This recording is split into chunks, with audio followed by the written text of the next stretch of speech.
just a bloke in a bar.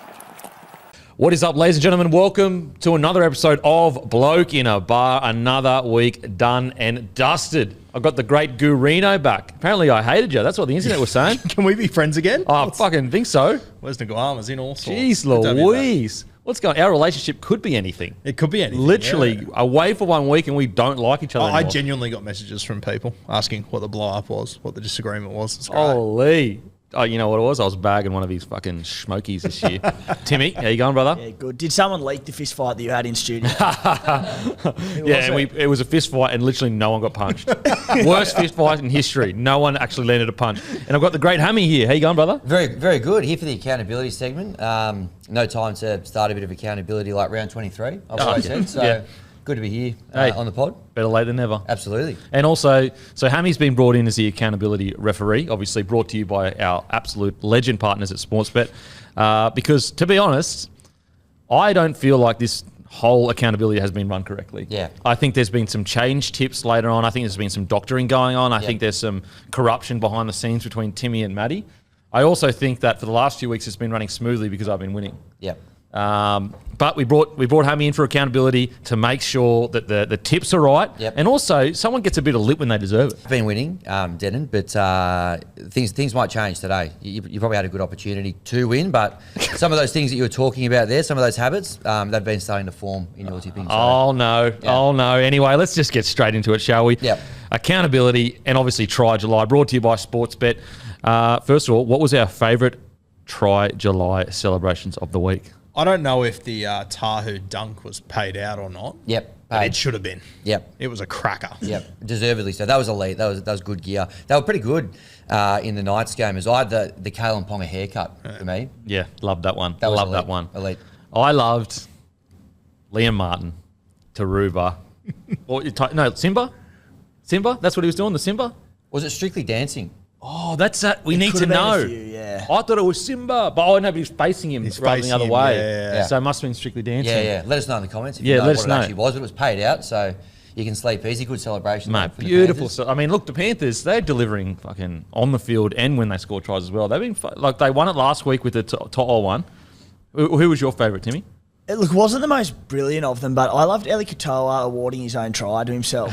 Where he looked around at both touch judges, waited for the referee to actually do it, and just nailed the exact timing. I thought it was a ripper. Just a conservative, missionary, safe bet. Yeah, conservative, but execution was perfect on it. Same with missionary, mate.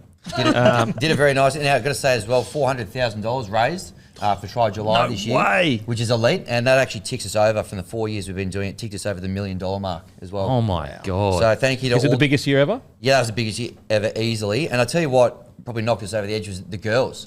They put a massive dent in the Sportsbet They were doing charity. full choreography. They were, my team, the West Tigers, this was their first game they'd ever played as a club. It looked like they'd spent the whole pre-season just doing try celebrations. And they actually ran out in the first game. They 4 off their first 4, and then they just stopped doing them. So the buy-in from the girls has been great, but just gets bigger and better. Now, tell me, I brought this up last week, but if a team did a full Hamlet play as a celebrations, how much would that, like if they actually did a full 30-minute play after a try, how much would Sportsbet pay out? Well, we put up 50 grand for a grenade in Origin. So I'd like to think we could tap into the grenade budget there, because I don't think we're going to see that in Origin. But full Hamlet play. I mean, what have they got now? They've got 11 months to go and rehearse. Yeah, absolutely. Absolutely. Bring it on.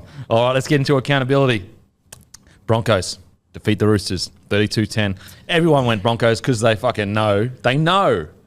You know, I mean, Timmy did have a dig at them last week. He said they were too arrogant. Yep. But everyone I said Guru was too arrogant. Oh, my bad. Everyone went Broncos. Any thoughts on the selections there? Well, you guys, you nailed it out of the blocks. Broncos. I've got 3 greens here on my spreadsheet, so I can't really fault anyone. Timmy, you did have a go of being a bit arrogant, but with good cause. They came out and won by 22 points, so I can't really fault anyone. Paid off. Yeah. South to beat the Tigers, 32-18. We all went South. Yeah, well, I'm a Tigers fan. Yeah. Going into this one, we were the regional New South Wales specialists. We obviously knocked off Penrith at Bathurst earlier in the year. And I was at the pub watching this. First set of the game, we received the kickoff. Got to tackle 4 or 5, and I actually turned to my mate and went, we actually look all right. And then Bateman turns around and throws a little try assist there to Johnson, runs the length of the field. and it was just more pain for the Tigers. But look, I've got 3 greens here. Matty, Timmy, yep, you went the Rabbitohs. Denon, you said that the Rabbitohs were going to be super, super angry. I think like they only won by 14 points. They didn't cover the line. Technically, they've had a win, but I'll give you a warning there. Okay, shit. That's you know what? That's fair because they didn't look angry, did they? No, they didn't. And I mean, what do we have? We had that disaster at the start there. Toa kicked that ball back in, and it got cleaned up by Eels. That could have been a try. Could have been very, very nervous stuff there for the Bunnies, really. I think they got away with one. Okay, Yeah. Tigers should have won pretty much. They should have won. Yeah, Okay. They got robbed. Yeah. Storm defeat the Eels 46-16. We all went the Storm. Well, did we all go the Storm? Uh-oh. Denon? Because Matty and Timmy definitely went the Storm. And then you said, I don't mind the look of the Eels here. There might be a bit of value for the Eels. And then Here we go. And then Timmy came through with the line, which was 7.5 points, and you said, "Yeah, I reckon about the line." Oh no! So I'm actually going to penalise you there. What? For going Eels at the line because I lost 46-16, 30-point margin. It was only 7.5, mate. So Oh, that is ridiculous. Oh my God. Okay, I disagree with this whole setup now. yeah. I disagree with You're it. regretting this already? Yeah, regretting it. Hey, what a performance! So Harry Grant there very quickly, 2 tries. Yep. And he dug a fan's phone out from under the stadium as well. You see that? Oh, he See the video? did. Yeah. It's so good. That should come into consideration for Team of the Week a bit later. Yes, I I'll think leave it that will. with- I yeah. think it will. Yep. Knights defeat the Raiders. I went Knights. Timmy went Raiders. Matty went Knights. Yep, absolutely. I think that's what I've got here. Knights, you got to take your Raiders coloured glasses off, Timmy. Yeah. I think you're cruising for a bruising this Sunday against the Tigers as well. We'll see how that goes, but yeah, you were the only one to drop a point there. We have Hammy. I don't know how often you listen to this podcast or not, but myself and Kempy, we have these bias picks where we're loyal to our side, our Raiders, the Broncos. We tip them every week, regardless of. Like I knew the Knights were going to win, but I'll go. So this week Guru has an advantage because he doesn't have a side. He doesn't have these shit bias picks that cost him tips. Which he is still also- hasn't won a week all year. Exactly. We should actually Yeah. let you know about that, Hammy. Should be bonus points just for loyalty. Is he allowed to have no team? Therefore, his tips, he's walking in with a more clearer mind, if you would. They call him the guru for a reason. He knows what he's doing. Okay, He knows what he's okay. doing. My tips on the bye every week. Okay, now let's get to Manly defeat the Dragons. I went Manly. Timmy went Manly. Matty went Dragons. Yeah, embarrassing for you there, Matty. You'll be better for the run there, but you can't be tipping the Dragons. Got away with one against the Tigers a few weeks ago, the Dragons, as well. Got away with so one. they're a rabble. Don't tip the Dragons. Okay. That'd be my feedback there. Panthers defeat the Sharkies. We all went Panthers. Panthers. Sharkies in big danger now, aren't they? Oh, mate. The tipping was great. The Sharkies were not great. So I think they're going to miss. That's where I've got them. Yeah. Yeah. I actually, yeah. Well, we'll get into it. Bulldogs defeat the Dolphins. We all went Dolphins. Did we all go Dolphins? Uh-oh.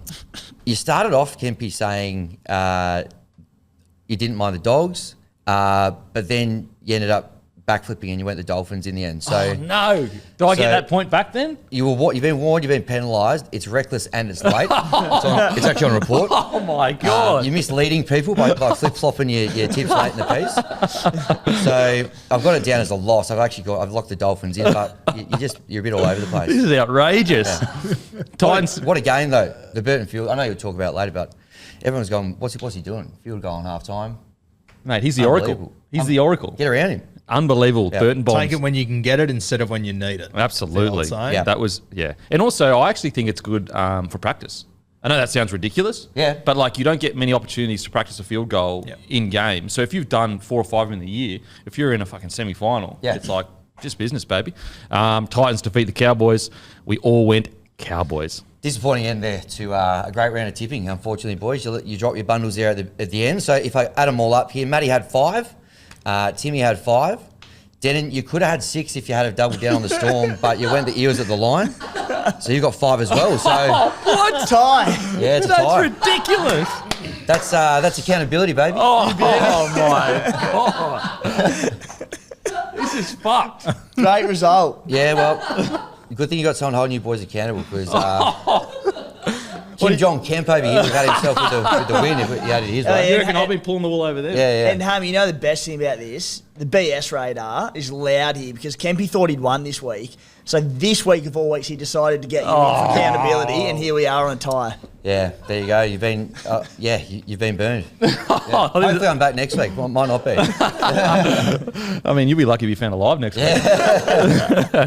Anyway, that is accountability brought to you by Sportsbet. Hammy, what's the socials, mate? How can we find you? Just get on the Sportsbet socials, get around it all on there. It's all happening, all the channels. YouTube's the place to go at the moment.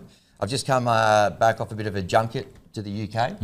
Did the Ashes, did some weird events at the start of that. I went to the Gloucestershire Cheese Rolling Festival. I don't know if you've seen that one where they all run down the hill. Yeah. Actually, I saw Jimmy Maloney actually competed in it this year. No way. He was there when I was there. Of course he did. I was like, who's this dishevelled mess coming at me? And it was Jimmy Maloney. He was there with Corey Norman. I went to try and get a scoop, but he's with a competitor, so he wouldn't talk to me. But he actually ran down it. No Sportsman way. said, don't run down it, just talk to people, which we probably saw about 7 broken legs when we were there. It was Really? But Jimmy Maloney unscathed, he ran down. Of course he did. He's a winner. Yeah. He's Well, a winner. he didn't come home with the cheese, but that video is coming up at the end of this week as well. So make sure you check that one out. But get around the Sportsbet socials. Yeah, unbelievable, eh? Jimmy Maloney's still doing weird shit. Don't change ever, Jimmy. Don't change. Mate, thank you so much for joining us, brother. Really appreciate it. Thanks for having me. I'll see you next week. Boom. Stay accountable. Mate, well, fucking, don't rip me fucking win off me. All right, thanks, Wood. Alrighty, let's get into Team of the Week. The great Hammy, he's gone back to create the content that you all know and love. How good was that? That'll be a weekly thing with Hammy. Man, I really, really enjoyed that. I actually fucking loved that. So make sure to give Hammy a follow on Instagram. Obviously, make sure to follow Sportsbet. And obviously, of all things, make sure to gamble responsibly, guys. You win some, but you lose more. Get into Team of the Week. At number 1, we've got Kalen Ponga. I mean, we'll talk about the Newey game, but hasn't he just stepped into those leadership shoes? The touch he's got at the moment is unbelievable. It's wild. It's bittersweet. It's so bittersweet because you're like, this could have been from round 1. Yeah. But we'll focus on the positive. Like that sounds a bit hard because it's like, mate, it is what it is. Let's just focus on the positive. But Kalen Ponga, he's become a leader, and I think that there's a lot of fans out there that maybe thought that he wouldn't ever get there. I think he's got there. As long as he can stay on the field, which he looks excited to play. He looks energetic to be there. He wants to stay on the field. Like he's pushing through big hits, all that kind of stuff. So really, really love what Kalen's doing. Saab on the wing. Saab was actually really close last week. I thought he was outstanding against the Sharkies, but once again, just that speed, unbelievable. Yeah. Dan Gagai, he was incredible on the weekend. Really wound back the clock. Cooler. Again, we talk about speed. Wow. And I think that if you can keep that Saab Cooler combination together, it could be the fastest combination of all time. Yeah, I was about to say, I think it is the fastest combo of all time. Because Cooler, state champion, Saab, top speed's unbelievable. So talk about speed, Khan Pereira for the Titans. He's just getting better and better each week. Loves a kick though inside. Loves a kick inside. We'll get to that. But I've loved the fact that he really represents that old school winger that's just super fast and a finisher. I feel like in today's day and age, even as young kids coming through, they almost get overlooked if they're not 6'2", 100 kilos as a winger. Whereas Khan Pereira, I think there's a lot of young kids out there that aren't the biggest bodies that he gives hope to because he's so fucking quick. Yeah, as long as you're on the 110 flat, you're a chance. You're a chance. Exactly. Kieran Foran, jeez, talk about aging like fine wine. He's been so good for the Titans. Jerome Hughes, vintage Hughes back. He's hitting that form that he was in when we were saying, Cleary's number 1, but Hughes is in as far away as we, some people think. Payne Haas at 8. I mean, talk about, you got these Jared Warrior-Hargreaves, who is, basically one of the best front rowers of the last 10 years, and Payne Haas, the young buck, just says, yes, sweet, I got that, and just dominates. Harry Grant at 9, back to his best. Wow. We bagged the living shit out of him last week on Beers and Break Evens because Nas wasn't there. We thought he'd struggle, and I think he was the top scorer in Supercoach this weekend. So he must have been listening. I think he was. Yeah. Well, incredible timing. Guru had just an absolute brain fade, one of our best sort of social pieces of content for the year. And you just had to do it at the exact time that we said that Harry Grant might struggle a bit without Nas there providing the go forward. Harry goes on to put on the highest score of his Supercoach career. Well, thanks, Guru. We didn't say it once, we said it twice. At number 10, Jai Arrow. geez, he's hit some real good form. At number 11, Paddy Carrigan. I mean, who doesn't love this bloke? Who doesn't love this bloke? 12, David Fafita. 13, Cam McInnes with 81 tackles. Oh, my God. At 14, Nathan Cleary could have easily be at number 7. Just saw the fact that where the Storm were in their season, how desperately they needed that win. Cleary is almost a victim of his own skill set. Like, it's almost like, oh, yeah, Cleary played mad. That's just what he does. He's almost getting into Tedesco's areas, to be honest. Isaiah Yeo at 15, Olakau'atu at 16, and Preston at 17. Anyone stand out to you boys in that team of the week? Mate, you already spoke about that Manly right edge. When they're humming, I love watching those guys. Yeah. They're just so entertaining. And Saab, we don't get to see enough of him just in open space, but when you do, you just don't stand a chance. Mate, the areas that he was working in, you're going, oh, yeah, he's going to get taken out there. He just hits the fucking gas. Yeah. Hits the gas. Anyone stand out for you, Timmy? I'll have a bit more of a chat about it when we get to the game later on, but yeah, it was the Kohler Saab edge for me, and so we'll chat more about him in detail further later on. But Jerome Hughes was the other one you touched on there. Just the timing of when he stepped up. He had, by his standards, quite a start to the year, sort of first 8 to 10 rounds. As he tends to do, he really lifted over that origin period when, Harry Grant missed some time, Cameron Munster missing some time, had a couple of rests there. And Jerome Hughes was enormous. And now coming out of the back of Origin, leading into the finals where they're trying to crack a top 4, even to a less degree, probably top 8 spot, Jerome Hughes is stepping up. So dangerous for the rest of the competition. And we've said, like, the Storm just need Harry Grant, Munster, and Hughes to be playing their best, and they're a chance. They're a chance. And also, guys, I'm sure you already guessed the hungriest player of the week. You cannot go past this bloke. Brought to you by Menulog. Cam McInnes is the hungriest player of the week. Offer this week, so you put in code McInnes, that is MCINNES. Offer this week is $10 off pizza when you spend $30 or more. So, I actually had some pizza on the weekend. It was outstanding. So, get to your menu log. You get $10 off pizza when you spend $30 or more. And obviously, Cam McInnes is the hungriest player of the week. 81 tackles, breaking the previous record, which I think was 74. So he didn't do it by 1 or 2 tackles. He did it by a lot. What an incredible show of grit and toughness. Like, if that isn't what the rugby league spirit is built on, because if you do that and you win, you go, great performance, incredible. He really went to the game and it got him the game. You do that getting absolutely touched up, that's a whole nother story. He could have easily put his hand up for the bench at any time, didn't. Incredible performance. Yeah, the bloke wasn't hungry, he was starving. Hank Marvin, Cam McInnes on the weekend. He was just, I think he had 51 at half time against Penrith. Unbelievable. Wild scenes. And to do it when you're no hope of winning. No hope of winning. You're bloodied, you're bleeding, you're strapping your head up, and you just keep turning up. He was incredible in defence. Would you have made 81 tackles in your career, you reckon, Kempy? Honestly, no. Because I only started playing when I was like 17. So I don't reckon I made 80 tackles. It's unbelievable. It's incorrect in one game, 51 by half time. And I love, Cam McInnes will have plenty of things to be remembered for when his career finishes.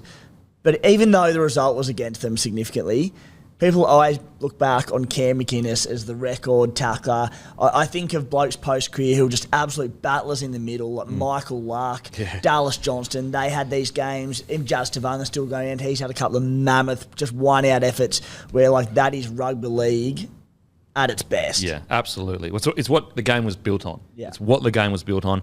So McInnes is a code, MCINNES, $10 off.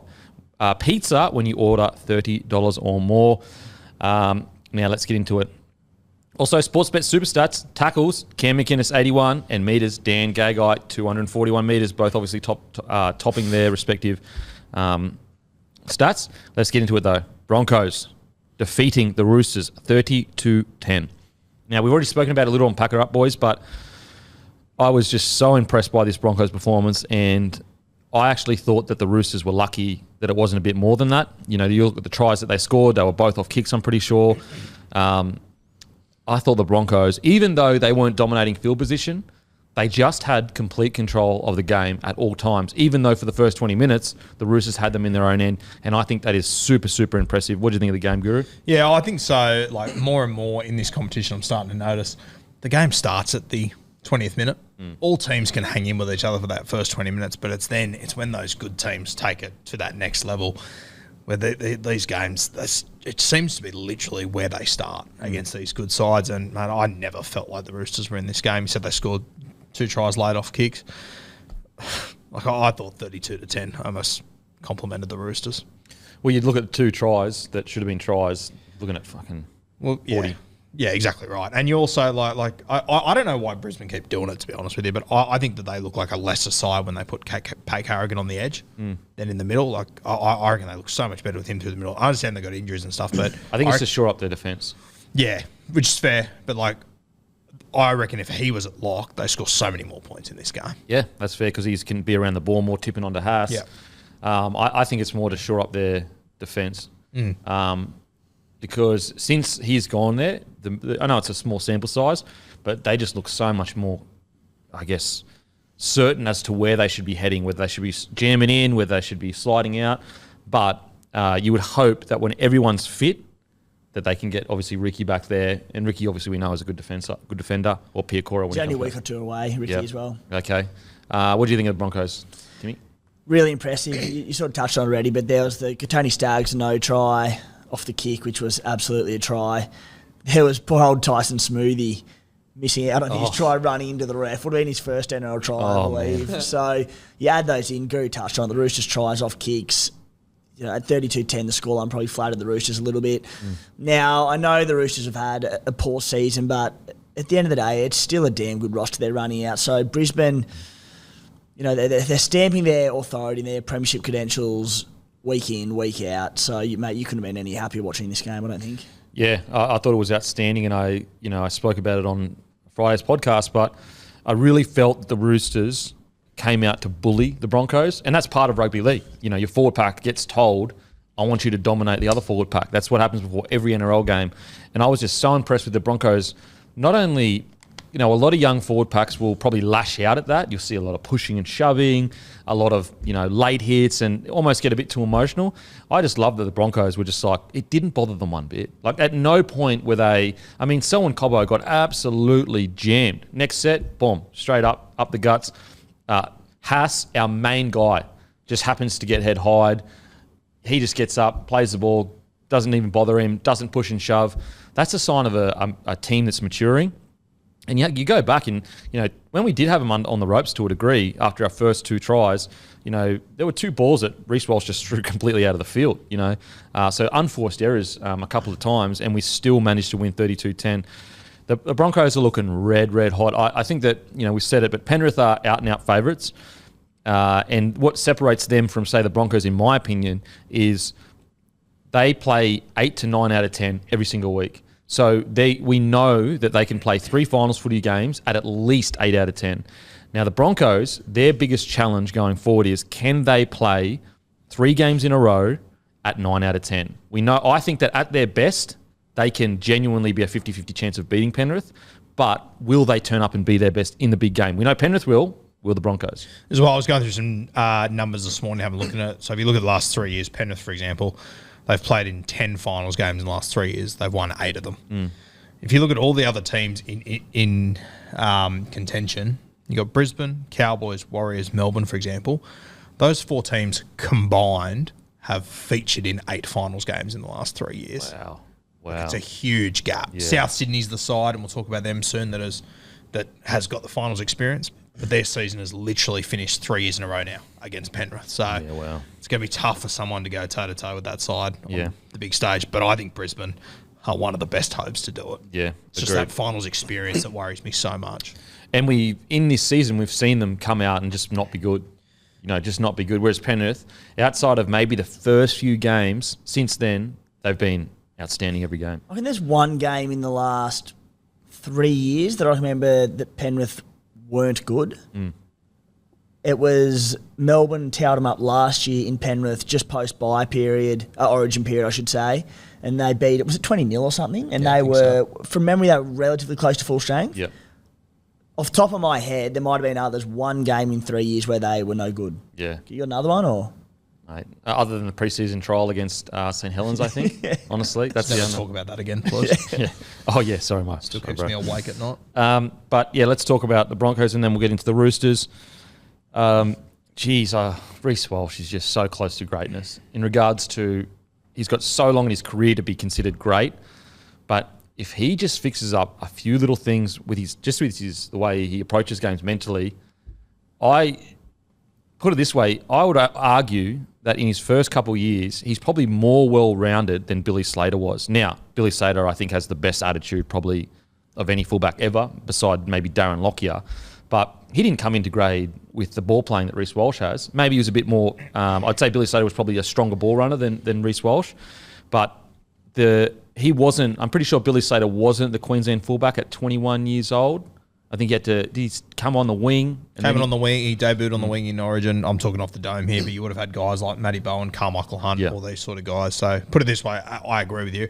I don't think Billy Slater at the same age would have had the same impact on the Origin series that Reece Walsh did. So Billy Slater went wing, this is Origin, wing, fullback, bench, and then in 2009 he was the full-time fullback. Yeah, and this is actually a credit to Billy because he worked on his game. And I think the difference between maybe Billy and Reece Walsh right now is their mental application to their game. And that's what made Billy the greatest fullback of all time. You know, maybe the only one to challenge him is Darren Lockyer as the greatest fullback of all time. And so Reece, he's got a ways to go to get to Billy's level, like so long. But just needs to fix up the way he approaches games mentally sometimes. And wow. The base that he's got that he's starting at is unbelievable. Yeah, the natural abilities there to absolutely be as good as Billy Slater in 10 years' time, whatever it might be, or when we're getting so far ahead of ourselves, but it's there. It's, as you said, it's Billy from day dot was just so well-rounded and so mistake-free, never dropped balls. He was like the perfect fullback. Yeah. It's about, isn't it, Reece Walsh rounding out those areas, which will happen in time. Yeah, it'll happen. But how quickly can it happen?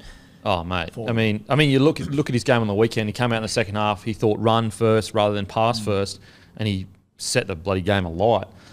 He is just such an incredible player to watch and talk about superstars of our game. If he continues on this trajectory, like at a club, let's say the Broncos stay where they're at and they're a premiership threat for the next 10 years, and Reece stays a fullback, he might be one of the biggest stars we've ever had. Be interesting to see. We've got a World Cup 2025. I'd pick him at fullback. Yeah, I was just thinking, I reckon he's a good shot to be the one for that. Who would you go, Teddy or Reece or someone else? In 2025. It's 2 years away. Look, I'd pick him this year.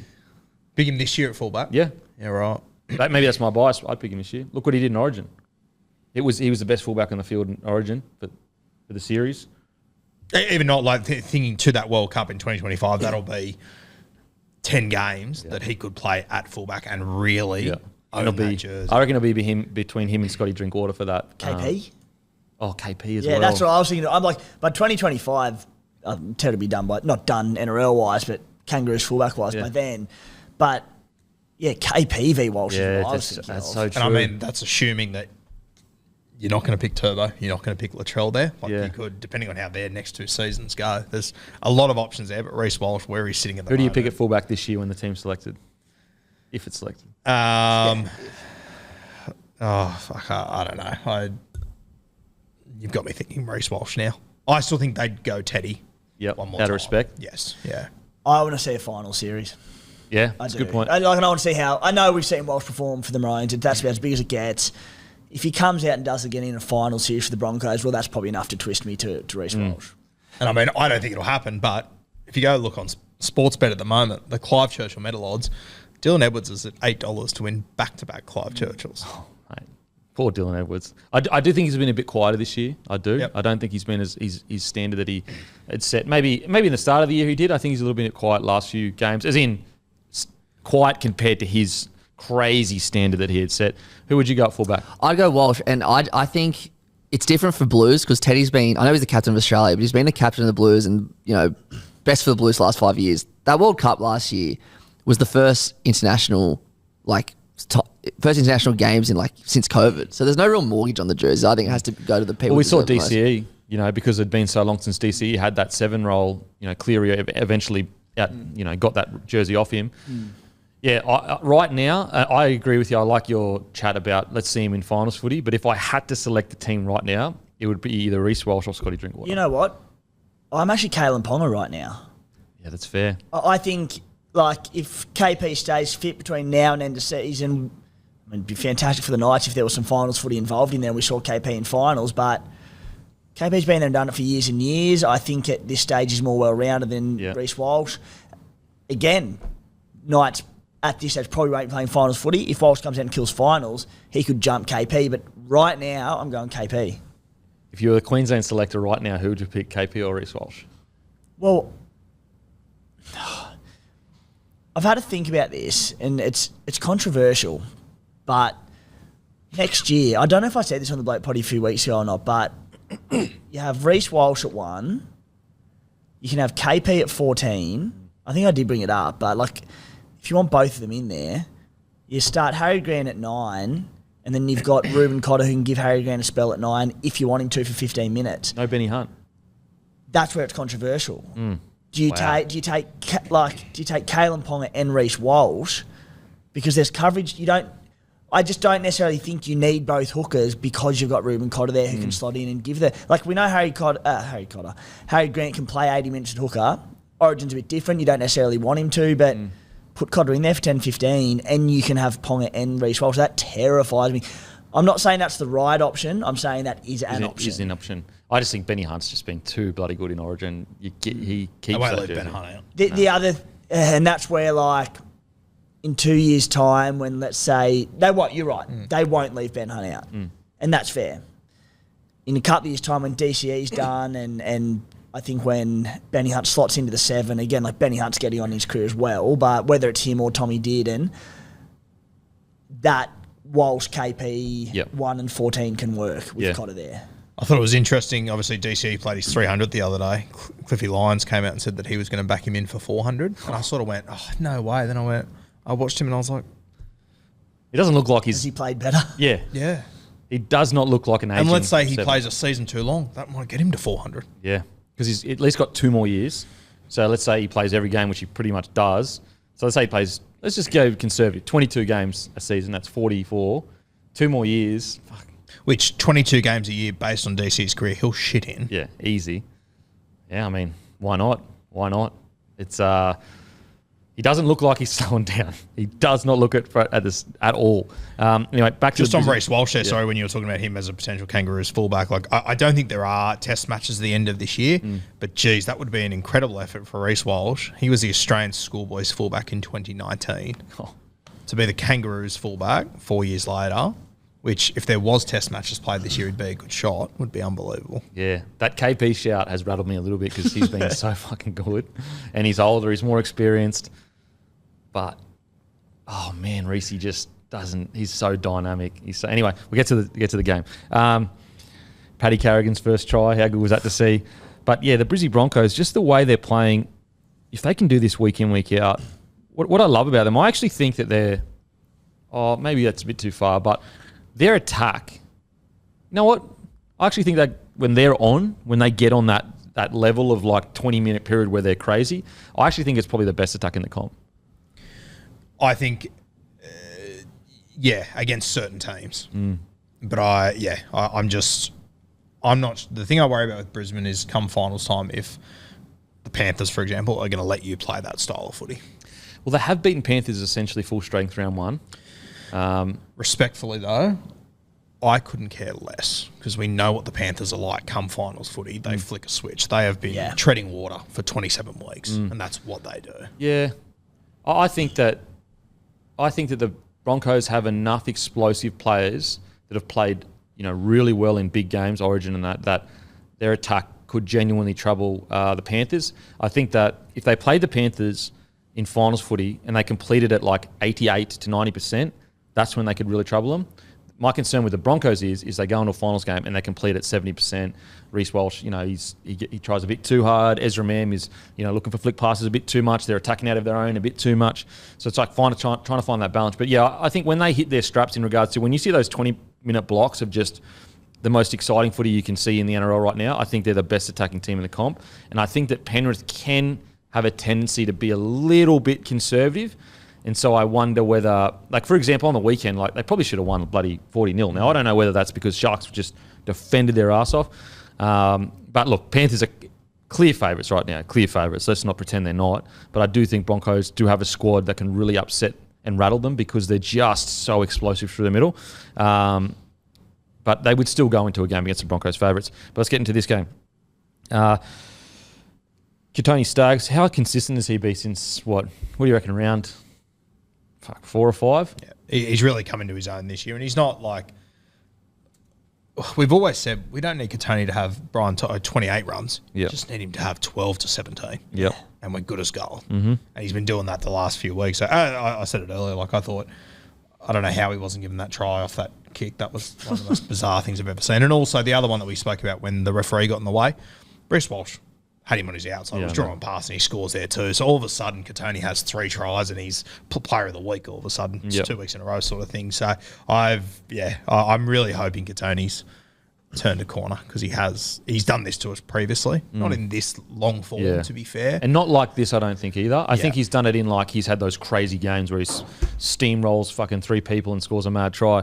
I don't think we've seen him play like 4 or 5 games where he's, had 15 to 20 kind of carries. And I think he is...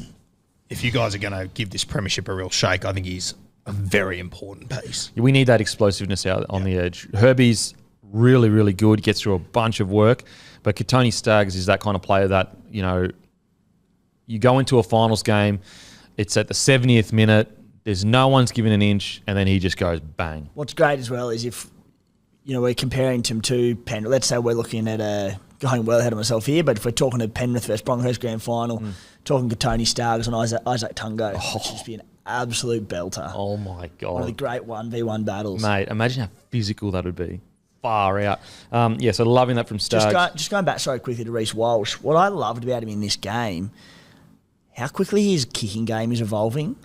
So I loved where he jumped in, I think it was for the first try of the game, his kick for Mam.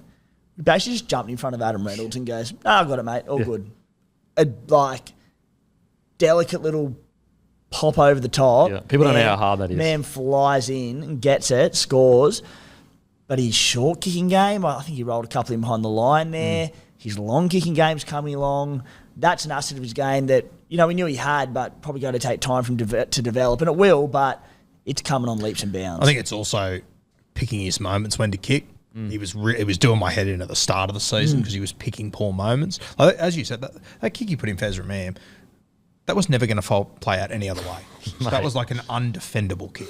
You couldn't do it because it lands right in the dead space. And no one ever practices for that. No, there's nothing you can do. Yeah. Because if you're a fullback and you do find yourself in that spot, you're actually out of position.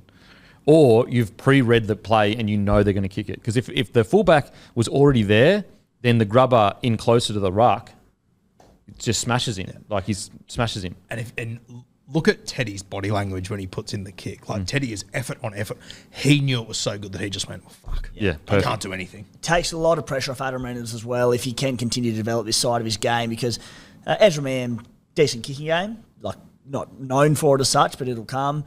Billy Walters does a little bit out of dummy half, but it will take a heap of pressure off Aaron. Yeah, absolutely. Absolutely. Another bloke I want to talk about that I thought had his best game in quite a while is Kurt Catewell. Kurt Catewell was so good for us, and he brought all those things that you want him to bring when he got signed to the club. Just so much effort on effort, tackling his ass off. It's probably the freest I've seen him kind of even move for a while. I think ever since maybe mid last year, he might have needed a shoulder reconstruction and he had a few other issues. I think that it's taken him a while to get that balance in his body back again. I thought he was outstanding on the weekend, and I think that there was a bit of me getting to the point where I was like, I think Kurt Catewell is more suited to the bench rather than starting. But with a game like that on the weekend, I go, okay, maybe we're not there yet. Because he was outstanding for us on the weekend. 36 tackles, 2 misses, 2 offloads, 100 metres, 2 tackle breaks, a line break, and just effort, constant effort, which you need on the edges there. Mate, a guy that stood out to me, and I'm looking at the stats now, I can't believe he only played 21 minutes. Kobe Hetherington put on about 4 shots. It felt like he was playing for 55 out there. He had a HIA. I think he failed a HIA. Yeah, right. What an ox when he was out there. Yeah, he was a maniac. Yeah, he's been great for a bit. Actually, there was a period there where I was going Haas, Carrigan to start the front row, and you start him at 13. I'm not sure how good his ball playing is compared to. I think Paddy Carrigan's development of his ball playing kind of took that position from, because Paddy wasn't this good of a ball player a couple of years ago, and also just Paddy's size, like far out. He's just so important for us. Anytime a tough carry is needed, Paddy Carrigan just happens to be there. Like his timing of when tough carries, it's the same as Ruben Cotter. Like for some reason, the back's against the wall and Paddy Carrigan just happens to be the guy that's there ready for that hit up. And people say, well, he ran there. But you don't understand, like running in off your edge, to time it so that you don't fuck up a play going forward. It's what Hodges was so good at. For some reason, somehow, some way, he would just pick his moment to come in from the centre and take a scoot. Usually, as a centre, you're going, I can't go in because we don't hold width. I've never seen a bloke cover more ground in one step than Justin Hodges from dummy half. And he would do a right foot step every time, and he'd get him every time. Every time. But Paddy Carrigan, I honestly, I'm getting to the point where, he might go down as one of the best forwards we've ever seen. Honestly, that's how good. Like he won Player of the Series in his debut Origin series, in a series that they weren't the favourites. That he's a forward as well. Usually it's the halves or the fullback. Or I just think that he's just got so much. He's so well rounded as a player. There's not a single part of his game now where I think he needs to work on, which is crazy. Yeah, I genuinely I was talking about it the other day, like looking at the best Origin players all time and everything. I think he is going to be right up there at the end of his career, like right up there. Well, he was in our top 3 players this series. He's in the top 3 players every series, and he will continue to be. It's Origin. It's going to be tight. Toughest guys are going to win. Yeah, he's the toughest, smartest. Like he's everything out there. That's a really unique mix that he's got. Is he's super smart footy wise, and he's as tough as fucking nails. He is so tough. Like all the things that you can't really coach, the IQ, leadership, just brutal toughness. He's got them all already. It's wild, eh? He's what, 24, maybe 25, maybe. So got a long career ahead of him. Outside of that, Adam Reynolds once again. Jeez, let's talk about a club-defining signing. He's 25, turned 25 this year. He's actually 1st of January. 1st of January. Yep. So he turned 25 at the 1st of January. Yeah. Okay. Adam Reynolds, talk about a powerhouse club like the Broncos in absolute dire straits. He comes to the club, and the value that he has brought is seriously, like, you look at his contract and then you compare, okay, how many extra tickets do we sell because we're in the top 4? How many more people buy merchandise? How many more people are willing to come to the club? How many more people are willing to stay? He's underpaid by a mile. I think that we're going to look back at Adam Reynolds similar to how we look at Ben Kennedy when he arrived at the Manly Seagulls. He's only there for 2 years, but he sort of just changed the culture, turned a lot of things around. They were very successful after that. And I think the Broncos are going to be very successful with Adam Reynolds. But I think that what he's brought to this club, and especially the impact it's had on Ezra Mam and Reece Walsh at a very delicate part of their career, he's going to pay dividends for the next 10 years for Brisbane. Right. Absolutely. Like, I can't stress enough, as a club as big as the Broncos, when you're down at the bottom of the table, you lose millions of dollars. It's not just like, oh, damn, we're down at the bottom of the table again.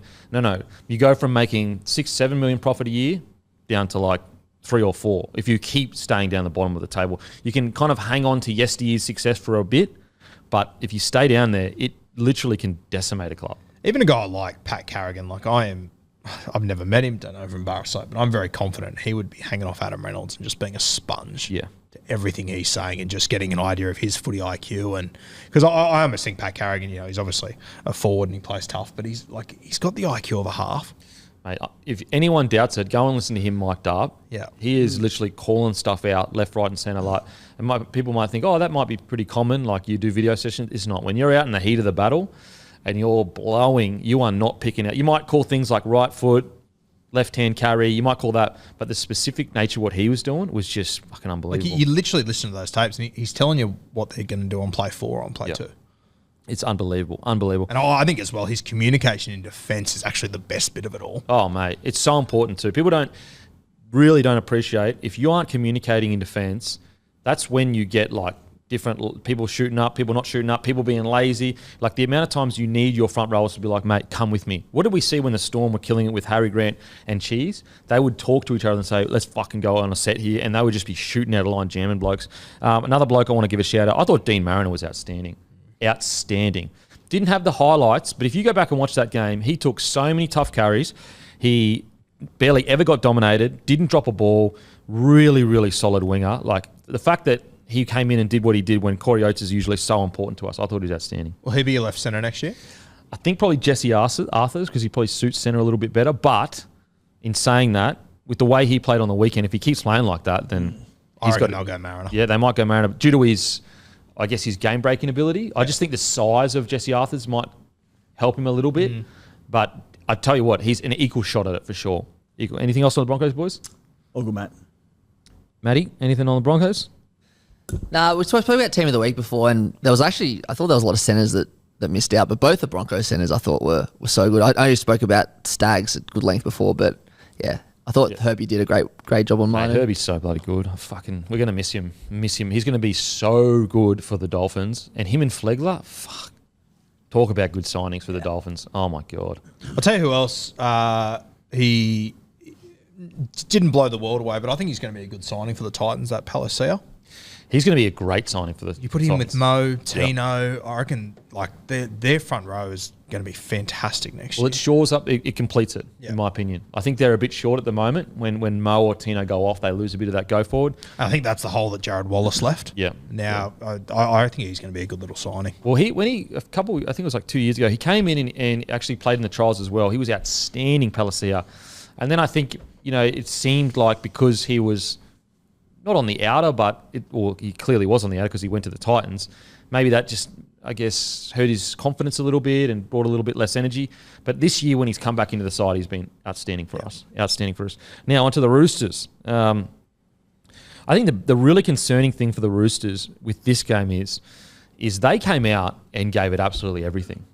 Like, they didn't come out and not have a dig. Like, they were there to absolutely dominate the game. And unfortunately, they just looked off the pace. And to say that about a Rooster side as stacked as this, it's probably the most shocking thing of the whole season. The fact that the Roosters looked like a team that wasn't as good on paper as the other team. Like, if you didn't know the names and you just watched that game, you would think that the Roosters roster they need to completely rebuild, pretty much. I've got a million more questions about the Roosters than answers. And it seems you just add more every week. I don't know, mate. I actually thought Brandon Smith had a reasonably good game out of hooker, but I can't believe that Jake Turpin only played 5 minutes the other night. Super bizarre. Switch him around. Switch him around. You're getting bashed through the middle. You got Brandon Smith sitting at dummy half. Yeah. Get him at third. I know Cheese doesn't want to play there, and he's been very vocal about it, but Christ, Craig Bellamy was using him that way. Like, I can't believe they're just leaving him at dummy half and not using him as a middle forward. They need it. They're getting bashed from pillar to post. Yep. And unfortunately, like, even if Cheese doesn't want, like, he wants to be hooker long term and that's what he signed for, I get that, but this happens to a lot of great rugby league players in their career, and they're forced to play out of position for what's best for the club. And look, this isn't saying that Cheese is putting his hand up and saying, I won't do it, because I'm sure he's not, but as you said, Guru, that they need some momentum through the middle, both in attack and defence, and Cheese can bring that. And his running opportunities, I think, are a bit limited at number 9. He has to worry about so many other dimensions of his game and getting the team around the park, which I just think you want to give him the ball, go hammer and tong, go hard, and I'm with you, mate. I'd be playing him through the middle as a lock. They lost Egan Butcher in the 11th minute, and they still played Brandon Smith for 75 minutes at hooker. I do not understand. At no point should you be playing Brandon Smith at 75 minutes at hooker. Like, that's not where he's best served. He's best served as, plays a bit in the hooker, and you bring him out, you get him explosive through the middle, get some momentum. Because, that's the one thing the Broncos forward pack would have struggled with, was a smaller, nuggety body. Yep. Because our forward pack is so fucking big with Payne Haas. Like, physics does exist. Payne Haas can only be so lateral. He can only move so well laterally. Paddy Carrigan, another big body. Flegler, another big body. Palacia, huge body. If you go back and watch the 2020 grand final that the Melbourne Storm won over the Penrith Panthers, and you just watch the way that Bellamy uses Cheese throughout that game, and there's a thing that they did on Fox where they got a couple of Melbourne boys to sit back and rewatch the game, and Cheese was one of them, right? And Cheese just been the cheeky bastard he is. Every time he went on the field, he won a penalty that got them 2 points, and Cheese was keeping track of it, and he was going, I was worth 2 points then, I was worth 4 points, now I'm worth 8 points, and you could see Craig Bellamy, it was shitting him, but he's like, You're 100% right, though. Yeah. Yep. You literally just win the middle. You're the best momentum guy in rugby league, and I pick and choose when I put you on, and it puts points on the scoreboard. Yeah. Mate, I agree. Very, very surprising. And I guess, there's a lot of pressure on guys like Keary and Radley. There really is. Like, they're big dogs. They're superstars. Hargreaves was okay, but, when you've got Manu, who doesn't do much, Suoliti, who has been nowhere near the player he was last year, a lot of questions have got to be asked on these key players on big contracts that are superstars. And it's not like they're superstars at a poor club. They're superstars at the best club in the comp that a lot of people think, I know he's been out of the game for a long time, but, geez, I would love... If they're not going to move Cheese to the middle, I'd love to see them give Dylan Napa a shot again. Played just 75 minutes in New South Wales Cup on the weekend. Napa did? At front row. Like, I couldn't believe last week when last week or the week before, Victor Radley got ruled out, and I think it was Fletcher Baker they brought in, and I just thought, what does Napa have to do? He's been there. He's done it for you before. I mean, I reckon if you put Dill back in that side, I reckon JWH should go to another level as well. Because he would love it. And Lindsay Collins would really thrive off it as well. The other thing as well, which it still makes no sense to me whatsoever, Takiaho has been such a huge loss in this side. Oh, massive. 69 minutes, Napa. Yeah. As I said, that prop, yeah. As I said, I think that, this round of recruitment and releasing and keeping players and transfers, I think they just haven't nailed it the way they usually do. Yeah. And usually they are so good. Look, the positive for the Roosters is it can turn around quickly for them. They're a great club with a great roster, with a great staff, with a great board. Everything is, geared towards success at that club. I guess the negative is, though, is that it's probably not being talked about enough, the fact that this side should be in the top 4. It's interesting you said, Kemi, before, like, it's not necessarily a lack of individual efforts. Like, they were going out there, they were having a crack, they were running hard.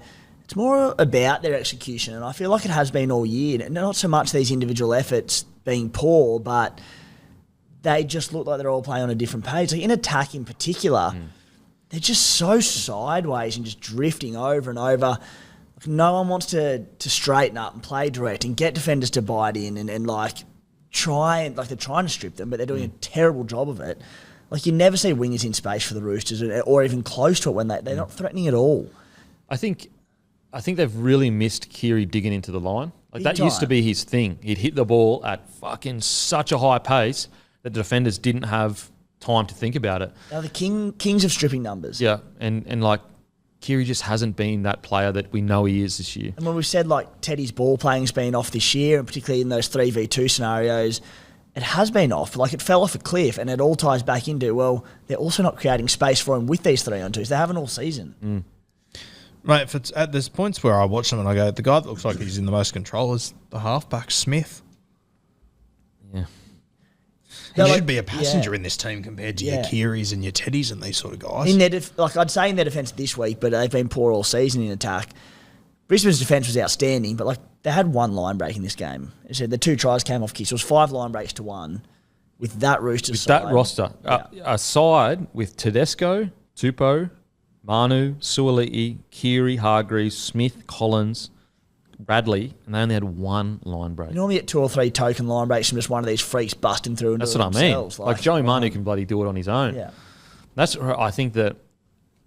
do think that there's more than just them playing poorly. Like if it was most of the players not playing well, but we still had some outstanding performances in regards to at least a few of them were having career best years, then I could be like, okay, but I do think that they are the loss of Fitzgibbon a couple of years ago, the loss of Riles. I think there might be more going on in regards to the environment there. It just doesn't seem like the Roosters environment we're used to. It just doesn't seem like it. And the other thing as well, you speak about the environment, mate, up until this year, this is the first year I've ever heard anything come out of the Roosters, any rumours, anything. I don't know what's true, what's not, but there is constant noise out of there, and there never has been in the past.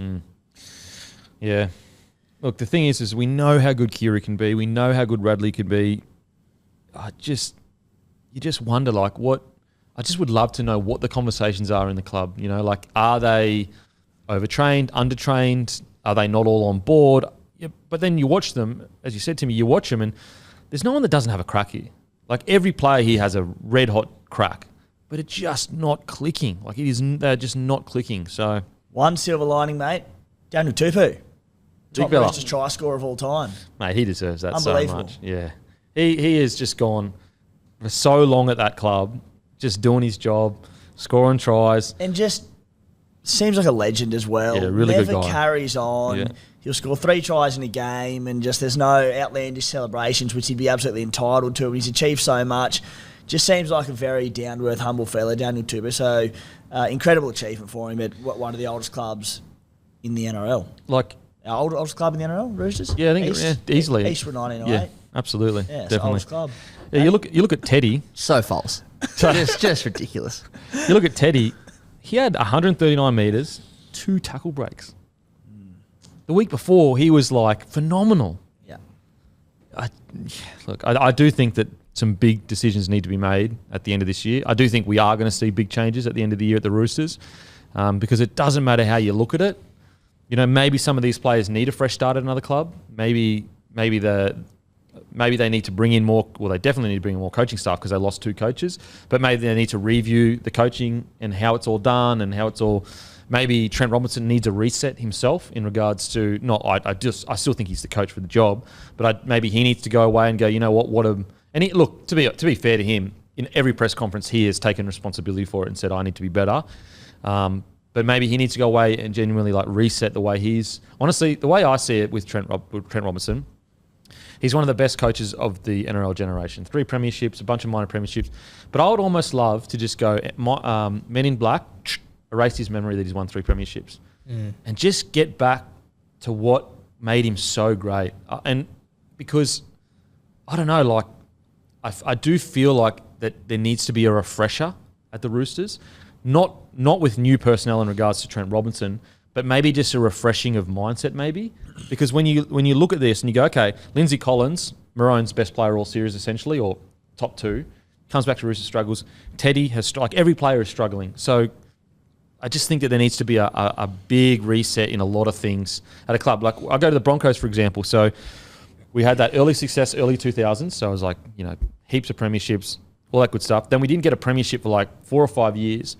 So Wayne Bennett just reset everything, reset the way we thought, the way we trained, brought in a high performance coach that his name was Dean Benton, very like new to the way, like back then this wasn't brought in, like a lot of like aggressive stretching and all that kind of stuff. Anyway, and we obviously won the comp, the squad won the comp in 2006 when he brought in.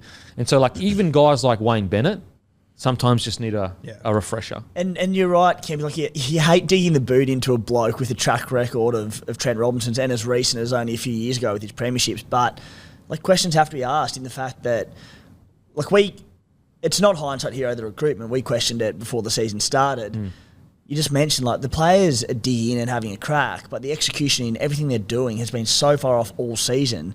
Team selections, again, not hindsight, because we've said it before, the games have played out that have looked completely off at a lot of times this season. So you have to sit there and go, is he at the top of his games? And it's unfair because it's not one man. The coaching staff and the recruitment, there's such a massive team behind this, and he's just the kingpin of it, the head coach is. But, mate, there's been a lot of issues this year. Well, I mean, look at the Broncos. Kevy stayed as coach, but there was a big refresh. And they re-signed him, obviously. There was a big refresh, and look how much that's changed things. And so I look at the Roosters and I go, I still think Trent Robinson is the man for the job, but I do think a refresh maybe it's not with staff, maybe it is, I don't know, but just in the way they do things, the approach to things. Because sometimes when that's what's so impressive about the Penrith Panthers, but sometimes when you're at the tippity top like the Roosters have been, it can get a bit monotonous sometimes, and things don't affect you the way they did, maybe 2 or 3 years ago. So yeah, I think Robbo's the man for the job. I mean, look at his resume; it's unbelievable. Just maybe a reset coming into 2024. Some silver linings for the Chooks. Obviously, Timmy mentioned that Dylan Napa played huge minutes in New South Wales Cup. Josh Wong played 70 minutes, scored a try, ran for 240 metres in the back row. Had a very good game. He could start this week. I reckon he's a very good chance. He had a blinder on the weekend. And the other one is Robert Toya, who's a young centre. He played SG ball for them last year. Did his ACL. He's just come back. He had a big game as well. Who I think could find himself on the wing for Silverlea next year. Well, you go back to 2016. They had that terrible year. All the stuff off field happened. I think they come like second last or something like that. The next year, they were boom, back on top. And then obviously 2018-19 happened. That can happen again. Like we can have this year where we go, what the hell happened? They can come out and that's how... So they're not like other clubs that are at the bottom of the table where you're going, fuck, this is going to take 5 years to get out of. This could take just an off season. If they have the exact same squad, exact same coaching stuff, nothing changes, and we get into pre-season next year and we're assessing them, we're still, like, I don't know about you, but I'm still sitting there going, top 4 needs to be the goal for this squad. Oh, absolutely. Like this year's been so bad, but it's not going to change the perspective and the ambitions of what the club and what the roster should be doing. Yeah. And I think Lindsay Collins is like the perfect example of that. Goes to Origin, plays like an absolute maniac. So like the roster, if you looked at Lindsay at club, you would go, yeah, good player, but is he one of the best front rowers in the comp? If you watched him at Origin, you'd go, he's the best front rower in the comp. Well, I remember 3 weeks before Origin 1, went on my podcast and I picked my Queensland team and I was 50-50 having Collins in there. I know. Based on Roosters' form. Yeah. Yeah. So, look, hopefully there's a resetter in the off-season because, yeah, they just don't seem to be clicking. The effort's there. They're having a red-hot dig. But, yeah, a full reset, I think, could really help the Roosters in regards to just freshen their minds and the way they approach the game. It almost seems a bit bizarre to say because it's like we're talking about players that are way more successful than us and have done incredible things. But I've still got time though, Kempy. Don't rule us out. Okay, let's get on to West Tigers versus Rabbitohs. But before that, this week brought to you by Shoe Grab, Kicks of the Week. I mean, I think we all know what the Kicks of the Week was. Use code Cleary to get $30 off Asics and Nike's performance sneakers. Plus, we've thrown in some exclusive sneakers. The link will be in the show notes of where where you set the code. This week, the winner of Kicks of the Week is Cleary. His kicking game was an absolute joke. And what's crazy about his kicking game is some of the kicks that like went out, they didn't go out dead.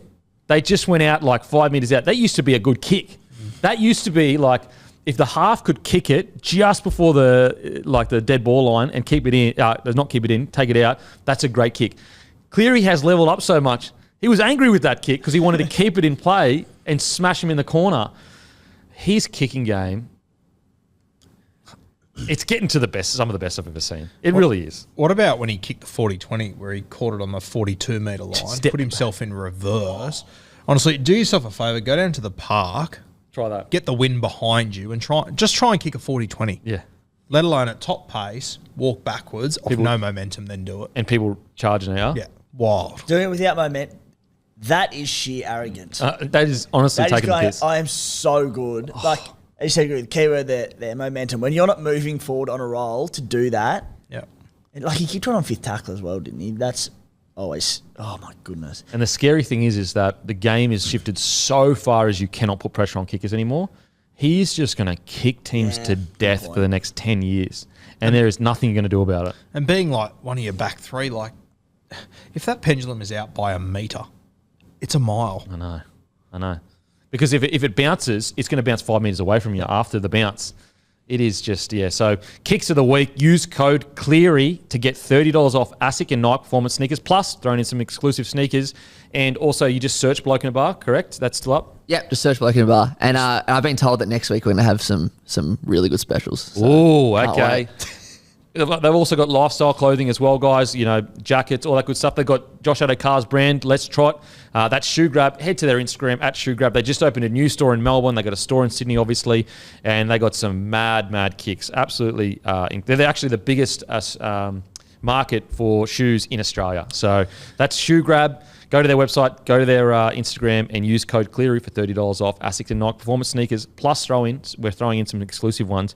Let's get to the next game. Just quickly, charges in for the Cowboys. Val Holmes 3 to 4 weeks. Ooh. That'd be 3 weeks. He'd come back for the Panthers in round 27 because they got a bye in 24 as well. So if he fights and loses, he'll be gone for the regular season. That's huge for the Cowboys. That is fucking huge. Wow. I just get frustrated because I go, okay.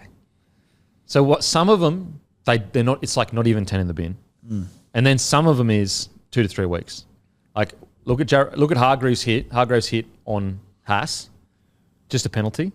Like I actually see that as worse than Holmes because the play was falling. Campbell was falling into the home. That's the thing that annoys me the most, that these things happen in an absolute split second as players are falling, and it can cost you a month of footy heading into finals. A month of footy. Whereas Haas and Hargraves, he literally has the whole 10 metres, and Haas is tall as shit, still completely collects him, first contact, forceful to the head. And look, what I mean is like, if you're going to make the Holmes one 10 in the bin, everyone has to be 10 in the bin. This inconsistency. We're not talking about a penalty. We're talking about 10 minutes in the bin can cost you a game. What we got there, Matty? I was just going to say, I'll have to like triple check this, but I'm pretty sure, like I agree that the tackle, Holmes' tackle last week was bad and he definitely should be suspended, but I think he got more of a suspension because of the hit on Moses the week before, because he got charged for the same charge. Yeah. So that's cost him again. So it's actually the week before tackle that he got binned for, that he shouldn't have got binned for, that's cost him an extra week, I'm pretty sure. But he's never been sim binned. It's happened 2 weeks in a row now. Fuck, it's just like, we just need to accept people are going to get injured. Something bad's going to happen on a footy field. Given the penalty, yep, sweet, all good, but a month of rugby league. You want to speed the game up as much as you possibly can, shit's going to happen. Mate, unbelievable. Anyway, and look, at the very least, if we're going to be this extreme, at least be consistent with it. At least be consistent with it, so at least you know what is and isn't 10 in the bin. Anyway, let's get to the Tigers versus the Rabbitohs. Ooh, this is a tough one, because I think that the Tigers were better than they have been, for sure. Appy and Brooks being back was massive.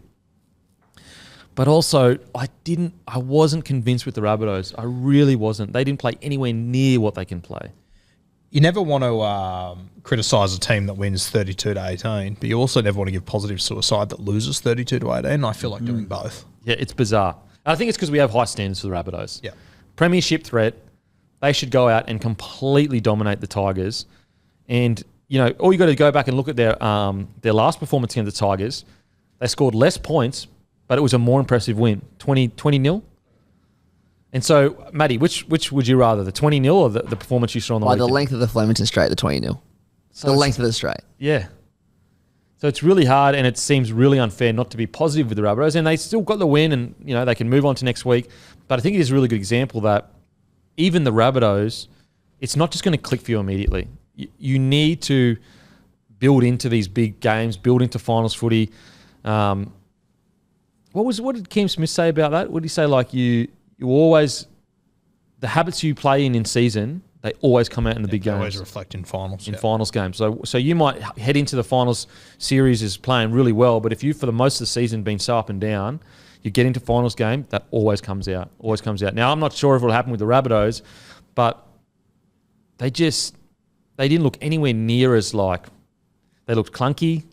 They didn't look dominant like I thought they would look. And again, this is coming from someone who still has them as premiership threats. I still think they can go on a run. But yeah, I was a bit disappointed, to be honest. I'll be honest.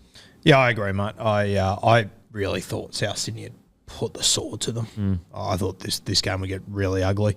And credit to the Tigers, it didn't. But who have you got this week? You got the Sharks this week. Christ, that's an interesting game. It's super interesting. Even like results obviously important, but just with the performances of the two sides, I've got no idea what to expect. Lots of points. Lots of points. Yeah. Which is what you don't want that with the Rabbitohs. You know what I mean? You want a low, because we know they can score points.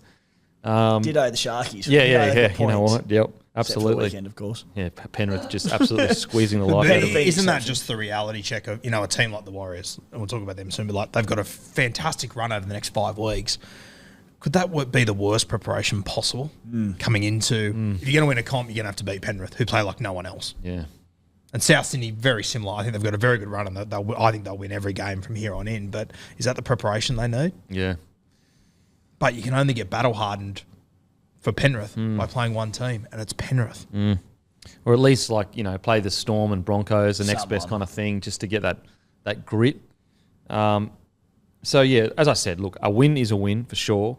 But I thought that the Rabbitohs would be far more dominant in the way they played. The real positive, though, coming out of that game was Latrell Mitchell for me. Not necessarily, don't get me wrong, he did some great things, but just the fact that he had 11 tackle breaks, 171 metres, but it's the 18 runs and his involvement that I really liked. He didn't have the crazy highlights that we're used to, I mean, he still had 3 line break assists. 3 offloads and 171 metres, 11 tackle breaks. But it's just the fact that if Latrell came back and he had, 2 try assists but 6 runs, I would be like, okay, that's a bit like Latrell, but I hope he's a bit more energetic over the next few games. But I actually really am happy that he came back and had the amount of runs that he did, because it shows you that he's at least... We know Latrell can beat literally any team, nearly probably by himself. But if he's got the right attitude, which it seems like he does, that's a good thing for the Rabbitohs. I also loved as well, even when he was kicking that goal, hamming it up to the crowd, he's the barometer for South Sydney. Yeah. He's he sets the emotion. And even though they didn't play well, I'm sure other players would have been looking at Latrell going, okay, we're okay here. Yeah, absolutely. The most terrifying thing for opposition, he didn't take a smile off his face the whole game. Yeah. Yep. In his head, apologies if he wasn't thinking this, but it was just like, I'll do what I want. In a good way, I'm good enough to do what I want. I'm better than all of you. Yeah, and I want to be involved. Yeah. And I said his involvements were great. Even just times where he'd bust 3 tackles, then he'd be standing in a tackle and he'd offload as he's smiling and looking at blokes. I was like, oh. Scary. And that's when South Sydney are at their best, when Cody and Latrell have got that grin on their face going, I know I'm better than you. Yeah. Yeah, so, as I said, disappointing because I just didn't think as a team I just felt they were a little bit clunky. But when you do have a guy like Latrell Mitchell coming back with an attitude like this, you can literally do anything. Sorry, go. No, you go, mate. I was just going to say, we mentioned last week with Tavita Totola being out. You can say that? Yeah. Yeah.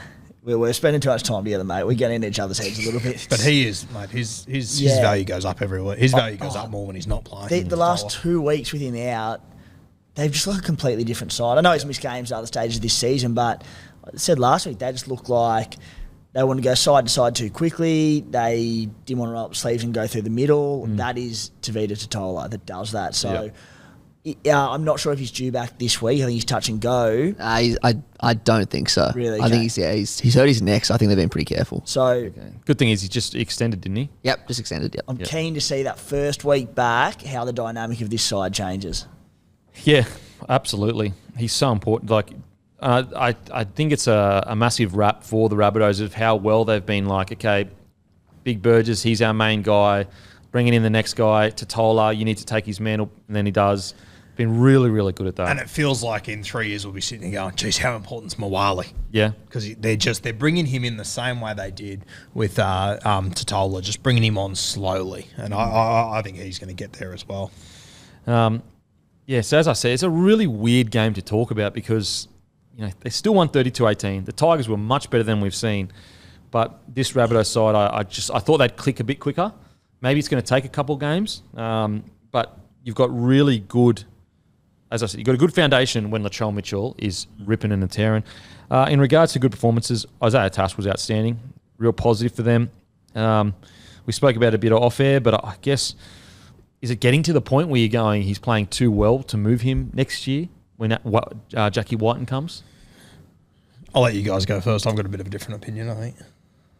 I think the next... Again, we should be seeing the Bunnies in a final series this season, and in theory they can go deep, despite what we've seen probably the last couple of weeks. And we'll see how Isaiah Tass goes on the big stage this season. But I think he's been tremendous for them. One factor of his game that he's really improved this season, and it's still obviously pretty early on in his NRL career, but I think his ball playing is getting a lot better. He's been guilty of probably having glue hands at times early on in his career, which is fine. So a lot of these big bustling centres, they're bigger, stronger than blokes, faster as they come up through juniors and even reserve grade, gets to NRL and that flatlines out. You have to find other dimensions to your game. And as a centre, you have to be able to pass. You can't just be a big dog. Yep. And just his tip-ons, he's getting a lot silkier. And if he continues to develop that, which he will, if he has a big final series, again, provided they get there, then Jack Whiten could find himself playing in an edge back row slot.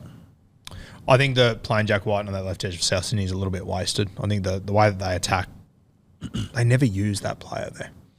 And it would mean that I feel like if you put him in the back row, you have to change a lot of your attack to get Jack White into the game, which maybe they can do, but is it not the greatest left edge in history?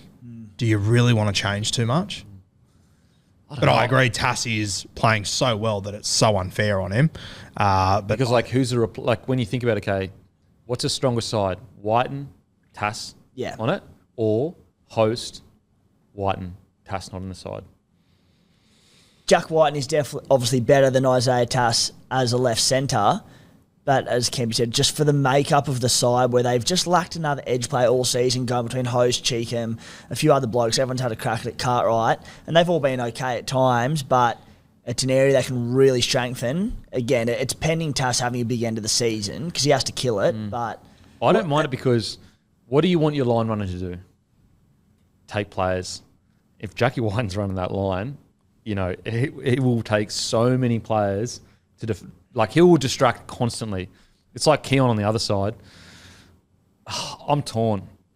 I don't mind it, to be honest, Jackie Whiten on the edge there, and you just focus on his massive defensive game, and you just get him running fucking mental lines like Nikota at the Sharkies. How long is Tass signed for, Matty? Is he... Jeez, there should be a lot of clubs sniffing around for him. Surely. And he's bounced around a little bit. Doggies, Broncos, now down at the Rabbitohs. But he would be a perfect pickup for like the Tigers. I mean... not to confuse. I've definitely got Jackie as playing left centre right now, but there's well work to change. Yeah, I think so. 2024. 2024. Yeah, look, if he keeps on this trajectory and he goes well in finals footy, I think that there might be a case for... Because even Jai Arrow has said, when he was asked about it, he said, we don't know where he's going to play. We haven't even discussed it.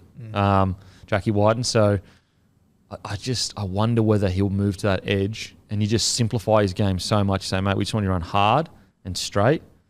So, yeah, I'm not sure what the answer is, but I think that the more games Tass plays like this, the harder the question becomes. Isn't it great? Like, if Jack Whiten does play centre, like, you're going to have two of Tass, Tane Milne, Isaac Thompson, or Ty Munro not making this backline.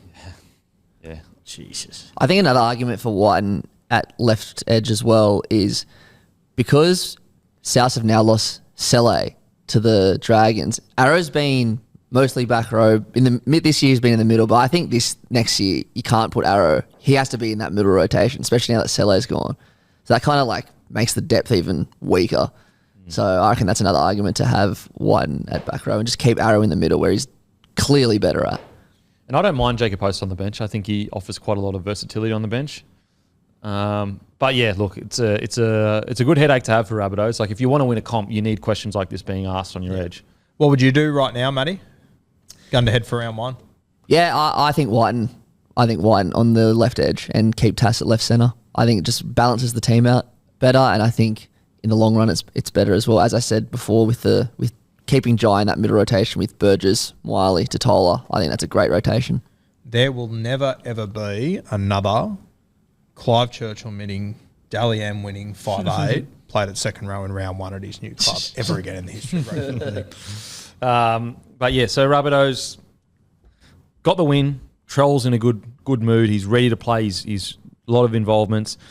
I think obviously this week, if they can't pull it together this week, that's when I start to go, ooh. Like for example, if it's a 34-30 win and really messy, that's when I go, oh, I don't know if they're premiership threats anymore. Obviously, they can turn it around. This is the Rabbitohs, but I just think it needs to click soon. It needs to click soon because it's when you look at these other teams starting to hit these like straps, like even the Storm are starting to hit a bit of a, I know they had the poor loss against the Knights, but then you go back and they, have done well against other teams.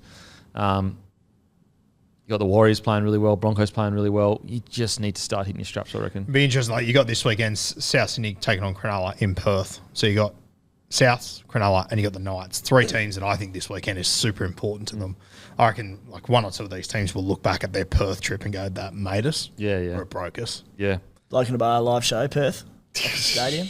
Let's do it. No, just battlers, mate. Just battlers. Yeah, so I'm really excited to see how the Rabbitohs... I believe they will turn around this week. But if they don't turn it around, you're getting into really like... Then you have to start relying on like almost luck to a degree and hope. Whereas, I mean, for example, you look at the Sharks. And quite a while ago, we said, I felt that they need to make some tough calls now to give them time to, I guess... play with those calls so heading into finals, and they waited too long to make those changes, and now they're in a position of like they're almost committed to those changes. They can't go back. And it's almost like the Rabbitohs, you can only leave it so late before you're committed to your kind of form and the way you're going to play. Now, onto the Tigers. Look, much better, to be honest. Much better. They still completed at 69%, which isn't great. The thing with the Tigers is, like, you watch them sometimes and you go, geez, they should not be on the bottom of the table. Like, how the hell are these guys on the bottom of the table? They have these 20-minute patches where you go, they are maybe not a top 8 side, but they could be fighting for the 8. They could be, like, in the situation the Knights are in right now. And then you watch them for other 20 minutes and you're like, what the hell is going on here? So definitely better than last week. I actually really like Laurie and Brooks together. I think they actually make a good combination. It sucks that he's leaving, but definitely much better than last week. I had a mate that summed the Tigers up perfectly the other night. He said they're a classic team that if you're watching them, then you go and cook dinner for 20 minutes and you come back, and then you go to the toilet and then you come back, you can sit there and watch 55 minutes of an 8-minute game and go, oh, they're the better team. Yeah. And they lose by 20. I know. It's crazy. Api Coruscant was outstanding. He is so crafty, and just things seem to happen around him. The bounce of the ball, whatever it is, he just seems to... And I'm so happy that Api has gotten this recognition as a top-tier 9. Because, like, you know, when he was at Manly... And look, I understand Manly had guns coming through and, you know, tough decision and everything, but to think that a player, I guess, was almost seen as a fringy to a degree, or a backup older hooker that could just kind of get the job done. Now he's excelled into one of the best 9s in the comp.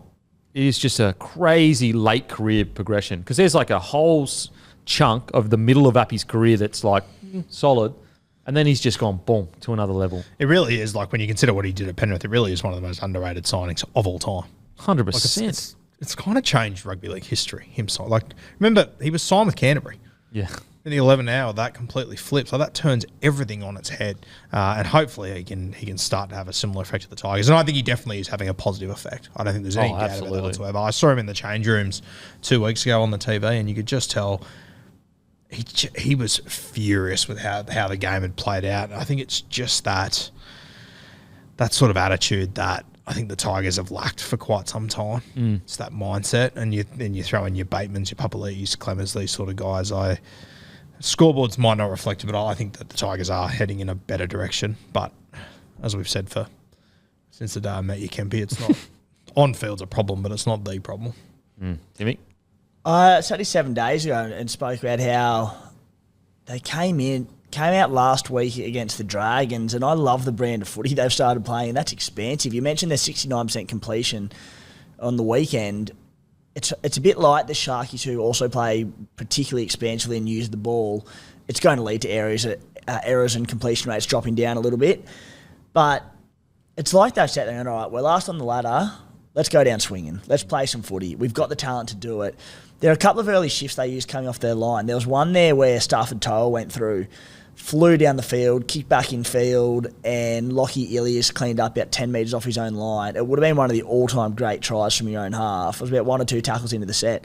They did it all game, just early spreads. And Well, Tupou made a break and he could have passed it, and he... Yeah, bombed. That's what I mean. Like, there was enjoyable to watch for starters. I really enjoyed watching the Tigers play the last couple of weeks. And It was 8 line breaks to 7. there you go. Yeah. Again, I know the Bunnies haven't been great the last sort of 6 or so weeks, but earlier in the season, from memory, they had the best defence in the comp, possibly even better than Penrith, up till maybe around 10 or 11. It was around about that. Right up there, yep. Yeah, so that many line breaks against the Bunnies who were playing for their season in a top 8 spot. You know, we can look at the negatives, but we do that a little bit too often with the Tigers. They don't sort of help the case, but I thought there's some really good signs from them, and you've already said enough about Appy, but he was outstanding. Yeah. It's there. It really is there. I know Tigers fans are going, but sometimes I feel that they're actually in a better position than some other clubs in regards to, you look at that forward pack, they're just missing like the final piece of the puzzle. Also, I think Brooks getting injured and Appy also missing that middle chunk really hurt him. Absolutely hurt him. And I mean, like, you only have to go back to, that documentary that they put out, what was that, 2 years ago now, 18 months ago? Like, Adam Dewey was the centrepiece of everything. Yeah. Also not there. Yeah. Like the club was sitting on his shoulders throughout that. So as I said, like, definitely lost and had periods where you're just like, what's going on? But there's a lot to like, man. This is now the second game where they've had a lot of line breaks. at least they're not going into games where they literally just can't score points. Like they're just defending their asses off the whole time. They actually also had more tackle breaks than Rabbitohs, which is interesting. Anyone else stand out for you boys from the Tigers? No, mate. I thought Isaiah Papali'i had a good game, but not really much to pick apart there. Love that guru. Anyone else stand out to you? Nah, mate. Isaiah Papali'i, though. Nah, good, mate. Yeah, it's. I thought Fanua Bole, he's. I think he's getting a little bit better each week. Like He's a good player. I think he's got a lot of upside in him, and I just hope that he's getting the right coaching to bring the best out of him, because he's tough, he's explosive, his ball playing. It's not there yet, but we've seen plenty of players that have developed that ball playing. The 18th man on the weekend, Justin Matamua, I would love to see him in first grade. Seeing the trials, I actually thought he might be a smoky for the 13. Well, but I just know we were sitting here at the start of the year with Jackson Hastings, who just spent time with him. He said he will be the 13 very soon. He's so silky with his hands. He plays tough, but he seems to be 18th or 19th man every single week, and I would love to see them invest some time into him. Yeah. And see Where where he the can goes end up. there? There's so much hype around him, mate. He cannot get a start. And in the trials, like, he did look silky. Like, he looked like he had something about him. His size, I think, was a little, like, he wasn't anyway, look, it's hard to see on a TV, but he didn't look like the biggest 13. He just seems so, like, when you look at the way that, as you said, they want to play expansive footy, and, you know, when the Tigers are at their best, their brand is expansive footy. Benji's going to be the coach. I just think he would be a perfect guy to get some minutes and some experience into heading into next season. I'm just going to look up how big he was, because I don't want to... Even like just with a 9 like Appy as well, to have a 13 like him. And you are right. Fanua Bowl, he's improving every single week, but Matamua, I would just love to see him in the side somewhere. So 20 years old, 185 centimetres, so he's about 6'1", and 103 kilos. Prop, second row lock, so easily big enough. So size is not an issue. Now, isn't it weird how some players look a bit smaller on the field, and then you look at their stats, you're like, what the fuck, he's massive. Yeah. So definitely big enough. Maybe it's his age. Maybe they're trying to be patient with him. Made the State of Origin under-19s. I'm really interested to see what they do with him. 20 years old, still really young for a forward. And the fact that he's 18th man now, because Bole's been good, but he easily could slot into the front row rotation or the, And I think that's how it'll end up eventually.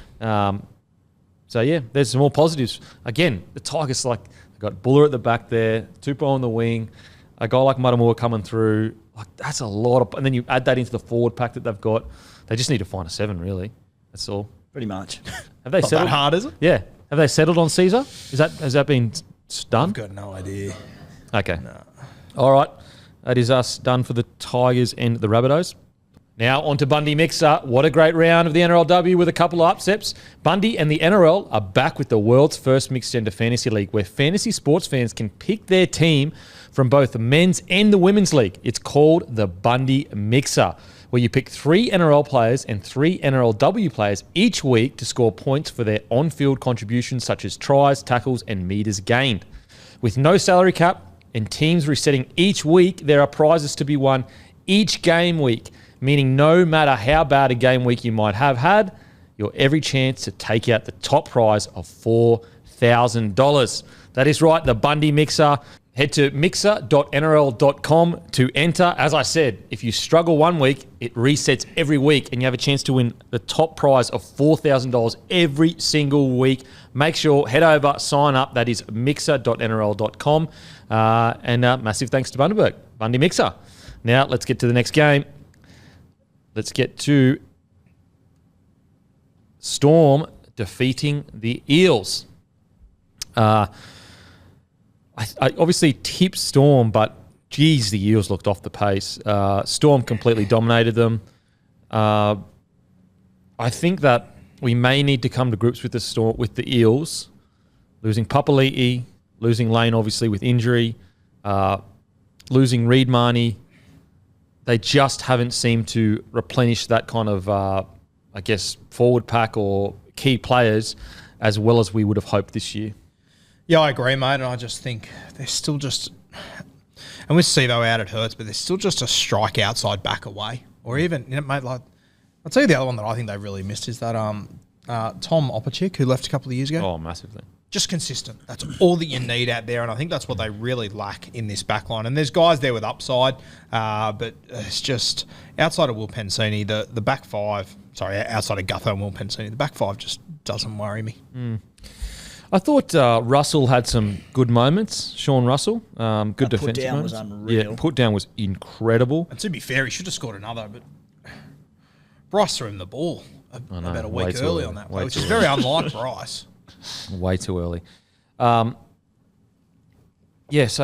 look, I love watching the Eels because like Gutho, he just doesn't stop, does he? Like some of the stuff he does. If you're an Eels fan and you aren't just so happy with Gutho at fullback, I don't know what to tell you. Like, there's not a player in the comp that doesn't have as much of a dig as Gutho. Like, he every week, no matter what the score, no matter what the situation, he is trying till the absolute death.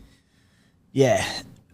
I'm going to reserve judgment on Parramatta for another couple of weeks, and I'm absolutely not putting a line through them, and that's because of Dylan Brown, mate. Dylan Brown is back this week, I believe it is, and he changes the team entirely, not just in attack but in defence. I read out some numbers around his impact on the left edge in attack, and in particular Micah Sevo this season.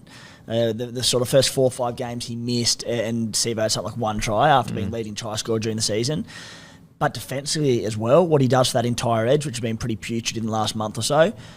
So with him back in the side, like I feel like they went on what was it, a 5, 6, 7 game winning streak or something? Parramatta, and we were saying no, like they're still there, remnants of the grand final side from the year before in them. They were terrible on the weekend. It is what it is, but I do think we need to wait and see what happens when Dylan Brown comes back, because if he comes back in the form that he was in when he left, that changed this whole side, and Parramatta, to me, again, become, they could make a run in the finals. I mean, I'm not putting a line through them to make the 8. I would be very surprised if they had a premiership threat run. RCG obviously being out hurts a lot, but I just don't know whether they have the forward pack, even at full strength. I'm trying to think. Do they have the punch that the top tier forward packs have? They've still got Wiramu Greg out, Sean Lane's gone now, Ryan Madison's been coming off the bench playing limited minutes. There's still some good strike there. Yeah. I still think with Parramatta's forward pack, I constantly feel like they're never as good as what you think they're going to be. And I agree. I don't think against those top sides they've got what it takes to push them. Because this is 2 weeks in a row they've been handily dusted by top tier sides. And look, Brown is a massive out, and he's probably going to come back. I mean, you'd hope he'd comes back and plays career best footy, because how much he owes the side to do that. You look at the outside backs and very shallow there, and I'm starting to feel that, last, I guess, 4 or 5 years as they built towards that grand final appearance, I felt like the people coming in really covered if there's holes in the ship, they were really good at covering that. For example, a guy like Opacek was in and out of first grade for a while there. Now they'd kill for Opacek, they would kill for him. Whereas I look at their squad and I just think, they can definitely make the 8. Can they make a run for the premiership? I just don't know if they've got enough time to put enough good footy together to do that. Yeah, so the Dylan Brown's last 2 games that he played before his absence, they beat the Cowboys 24-16. That was round 13. Now, Cowboys weren't going great at the time, but prior to losing to the Titans on the weekend, that was the Cowboys' last loss before they went on that big run of wins. The week before that, they beat the Bunnies, who I think were near top of the table at the time, 36-16. That was a Bunnies home game. So that's why I'm just a little... And I see where you boys are coming from, 100%. But I'm very reluctant to put a line through them. I think, I said, I want to reassess in 2 weeks' time. They've got a tough run home, Parramatta.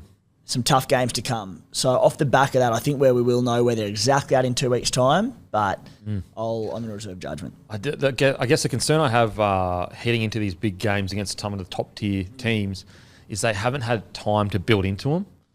And also they're heading into these games without Regan Campbell-Gillard, how long's he out for? A couple of weeks at least. So really important. Lane. Sean Lane's end of regular season, I think. End of regular season. Brown, his match fitness will take a little bit to get there, and also combinations, I think it'll take maybe a week or 2. Look, maybe he'll come out and absolutely kill it. They've got Dragons this week, so a game that they should be winning, especially if they're any realistic chance of doing any damage come September. At Combank. At Combank. Yeah. So that game sorry to disrespect Dragons fans, the club, but again, they could put a score on there. As I said, they need to if they want to be serious about making a run. Get that week to sort of dust off the cobwebs. Werrima Greg also due back, very understated what he's done for them this season.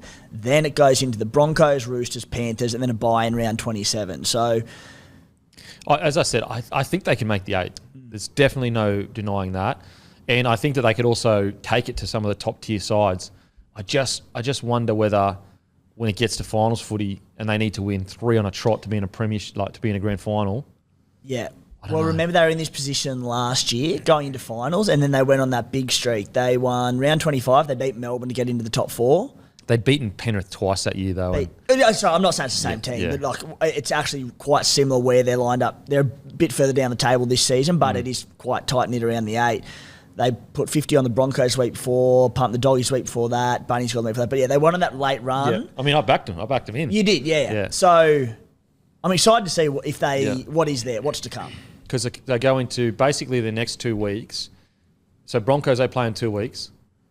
They'll be without RCG, Lane.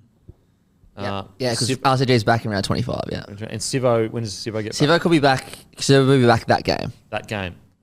I guess that'll be the test, really. Yeah, so should hopefully have Greg, Lane, Sivo. So, I mean, that'll be it. Where they can't really afford to drop games, so... Yeah, well, they would need to win. I get that'll be they should definitely beat the Dragons. I guess if they find some of that really explosive ball play through the middle. Sorry, my mistake. That's Sivo's back the same as Campbell Giller, 25. So a week after the Broncos. So they'll be without. So that's going to be a tough game. And on our.com it says Lane back around 27. So, I mean, it's still I guess for the Panthers. For the Eels. I think that's the make or break game for them. Like they should win this week. They should win this week.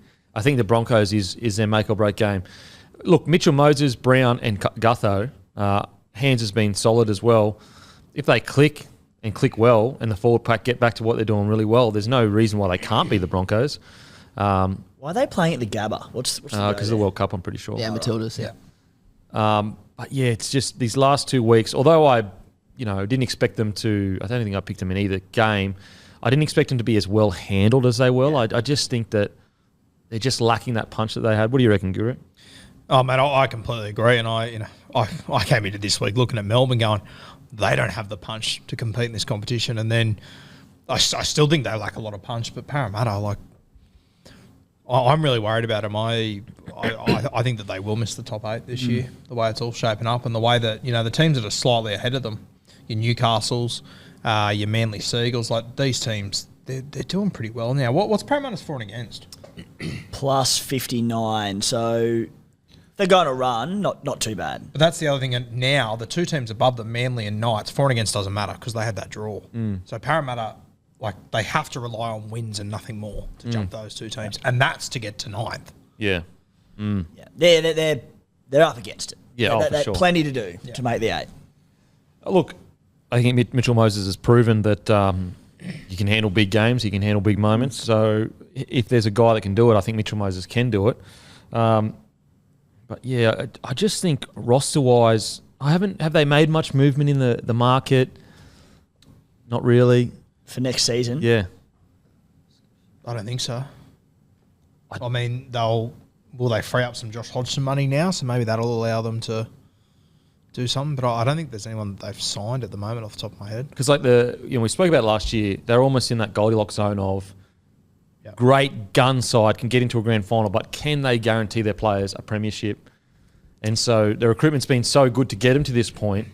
But I feel like if you're the Penrith... I mean, look, the Penrith Panthers lost some key players, but I think that most other clubs maybe would have been able to keep that team together for at least another year. But they just got completely decimated by some of the lower tier clubs just going, thank you. They haven't gained anyone. Yeah, no gains on arrow.com. Wow. Yeah. Wow, that's... Who have they lost? Well, here it's got Jake Arthur, who's already gone, Nathan Brown, who's already gone, Mitch Rain, who's already retired, and I guess it'll be Josh Hodgson too, who's already gone. To be fair, their full strength side, if they're full... Like, for example, if they was full strength right now, I would say, yep, I can see it happening, but it's just the fact that they've got so many out injured that I just don't know how they're going to pick up all the wins they need to pick up. And to Parramatta's credit, they've also, obviously they haven't signed anyone, but a lot of their re-signings between Dill Brown, Hopgood, Moses, Pensini, they have big name they've made some big moves there. Yeah. The outside backs for me is something that they probably need to have a look at. It's something they have to work on. And they're a team that, Isaiah Tass, thanks for coming. Oh, mate. Every day of the week. You're signing Isaiah Tass every day of the week if you're the Eels. Anyway, let's get into the game. I understand RCG not there, but I felt like maybe Junior Paulo was probably left on for a bit long, especially to start the game. Junes has very few poor games in his career. Yeah. This was one of them, unfortunately. Yeah. He had a few barriers in defence. The first 2 Harry Grant tries, he had a couple of stinkers. There was Cam Munster fended through him, which a lot of people would say, well, it's Cam Munster, he does that. I bet Junior Paulo's not thinking that when he come off him. So, I mean, he still ran for 150 metres. He had a red-hot crack. Defensively speaking, just and that's where I think that, he needs help. To take nothing away from, they were his errors. For example, he over-chased, I think, on the Harry Grant at marker. And that's just him wanting it, more than anyone else, as in wanting it too much. Yeah, not a lack of effort. No, not a lack of effort. But I don't know. I felt like that first period, they might have left him out there a little bit too long. But that's pure vibe, though. I don't know what the minutes were in regards to that first stint. There was the other one, even I didn't sort of jot it down as a direct try, concede from him because it wasn't a direct one. But even when Jerome Hughes cut straight through, even that one, he was the A on the other side of the ruck and should have been tightening up. Not his fault it was score, but just maybe it was gassed. Maybe it was a minutes thing, just didn't get across. It was very unlike him. He played 36 games last year. He's a beast. At what point is he going to fatigue? This is a big boy in the middle. So if they can find a way to and this is why I don't get why they're playing Junior Paulo for 60 minutes at the start of the year. Remember we talked about that? Yep, every week. And now we hit the back end of the year and he looks gassed. He looks like he's trying his heart out. Yeah, and of course, as per NRL, you play him for so many minutes at the start, then you have a couple of injuries, and all of a sudden these guys that, as you said, he played 36 games last year. And the most of any player in the comp. And of those 36, 6 of them were NRL finals or World Cup finals. And he was outstanding. And then when all these injuries are striking to their pack, opportunities to get just a few extra minutes under the belts of a bunch of these fringies. And it has the one that's confused me a bit in all this time of they are getting injuries. It's not getting minutes into Ryan Madison. Better on the weekend, I will say. He played 64. But the weeks prior to that, he had 47 minutes, 43 minutes. Surely he's a bloke who we know can play 80. He's one that you get more minutes into and take the load off for someone like Junior. 100% agree. I don't think they have the luxury of putting him on the bench. No. They need to start him in the front row. Because they had a great run with injuries. 100%. They had a stacked pack. This year they don't. They need to start him in the front row with Junior to help Junior. Just help him with that first 20 minutes where Ryan Madison, we know he's a good defender. We know he's mobile. We know he's big enough. I am so surprised. And I know he still played 64 minutes. Start him. Set the tone at the start of the game and then hope that your fringies can come on and just do a job for 20 minutes or so. I don't understand why they don't start him. It's really surprised me that they went so hard to get Joe O over there, and he hasn't played more than 34 minutes since he arrived. Yeah, who we know can, again... We know he can play big minutes. That's surprising. I know he's had injuries in there, I get that, but literally has not played more than 36 minutes, sorry. Look, it's one play, but I do know last week he let an absolute Barry Crocker of a try in. Yeah. Yeah. And Joe O's always had that in him. He has those moments. There's no denying that. But so maybe Brad Arthur doesn't trust him. Grinding Junior into the ground, and he's your forward you want to build your club around. I just think you've got to have guys helping him, especially when RCG's out. Yeah. And Ogden's starting, and he's playing a total of 24 minutes. It's surely he can get either Madison Ogden or Ogden. arrived there looking for a lifeline. Yeah. Yeah. So, yeah, I do think that they're paying a bit of a price in regards to those crazy minutes they were playing Junior at the start of the year. Hopefully they pull back his training a little bit, let him refresh because they need him, obviously. Now, in regards to, I feel a bit bad for Dejan Arce. I think he struggled a little bit the last few games. He came on initially and he was outstanding. They won those initial games with him and Madison. That's fucking 6 and 7. Since then, defensively sometimes can have a tendency to fall off tackles. Now, and I'm not sure whether that's because he hasn't played much six and he's more been a centre. What position was he playing in New South Wales Cup? He's played everywhere, mate. All over the shop. Yeah, okay, Fullback, centre, halves. He was their first choice fullback in reserve grade for a long time. Yeah, okay. Just a really disappointing week. For the Eels.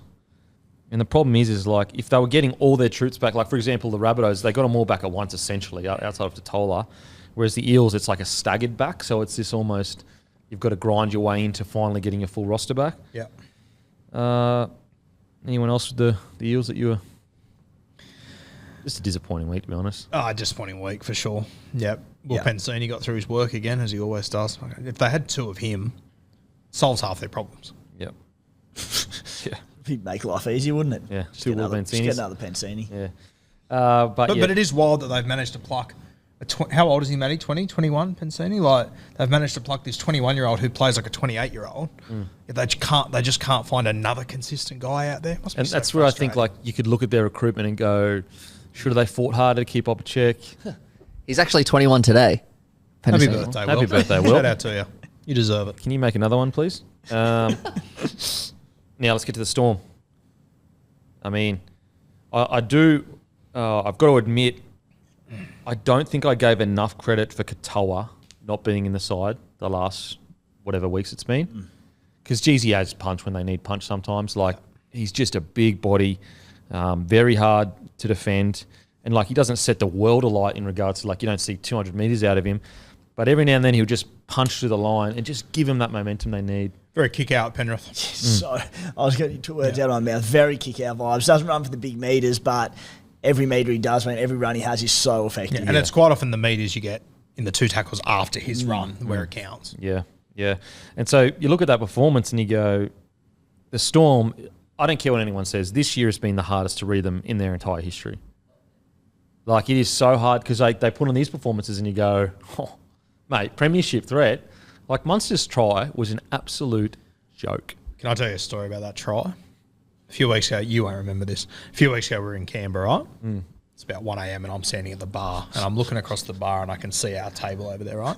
And I see Tim all of a sudden stand up. Do you remember this? I remember Yelling this. and screaming, carrying on a fucking treat. Picks up a handbag and I see him like do a footy motion and carry on. And I'm looking at him and I go, I bet he's pretending to be Cam Munster in Origin. I walk back over the table. I said to one of the guys, what was that about? And he goes, Tim was just having a tantrum about Munster, dumbing to no one, gooseying, stepping around two guys, and then scoring untouched. And I wish I had a clip of the actions Tim did in this bar because it was exactly what Munster did to score that try. People getting out of his way and girls dancing. Tim almost barreling them over. It was perfect. And he had a handbag in his hand as a football. Shout out PJ O'Malley's in Civic. Mate, that try, there's so many intricacies to it. Like, he was almost relatively quiet. You almost say, this is the Hughes Grant show. And then he just goes, no. Hang on a sec, guys. I'm Cameron Munster. Yeah. And even like the little jink that he does just to stop Bowlaw for a second, for just that split second to open his chest up just to go boom, fend to the chest. But also, he does that little jink. As he's fending Bowlaw, he comes off the right foot to go past Gutho. There are so many things happening at one time that, you know, to people that are just casual fans, they don't realise how friggin' hard it is to have the ball in two hands, be dummying, stepping inside, fending, gooseying, right foot step. That's all happening. It's chaos. It is chaos. And he just nails it, and he does it all the time. It's like he's almost like the boxer that lulls you into a sense of security where you're like, oh, he doesn't hit that hard. And yeah, he's not. It's almost like Conor McGregor early days where he would like lull them into like, okay, not much is happening, and then just boom, just hit you with the knockout blow. Unbelievable. I love when he throws that dummy where he freezes for a split second and just everyone just falls. Like Scott Prince used to do it where he'd freeze and just everyone just falls over around him and then he takes off. He's so good at it, Money. So good. And just everything happening, the balance, the strength, like to be ball changing hands, to go through like completely untouched is absurd. Like at 90% of players, 99% of players at least are going over getting tackled. he went through completely untouched. And that's the thing about Munster that's always stood out for me ever since I got to watch him live in like 2018 is that he can beat you in so many ways. He can dummy you. He can make you look stupid. He can gas you. If he's in the mood, he'll just go, I'll run over you. Oh, it's unbelievable. You're a middle forward. I don't care. I'll never forget that try set up for Queensland Yeah. where he was just like fending, chip, get it back, kick across the other side. Like, it was everything that you could ever want in a half. Like, It was unbelievable. And I think it was the year before that, like that game 3 where he played fullback. Teddy scored the try. He was the best fullback on the field that game by a country mile. He was unbelievable. And he was just toying with New South Wales the entire time. He is truly something special, Cam Munster. I don't think we'll see, well, not for a long time. We won't see a Cam Munster again. Because how do you defend? How do you do video sessions on that? I think Cam Munster is sort of a last of a type.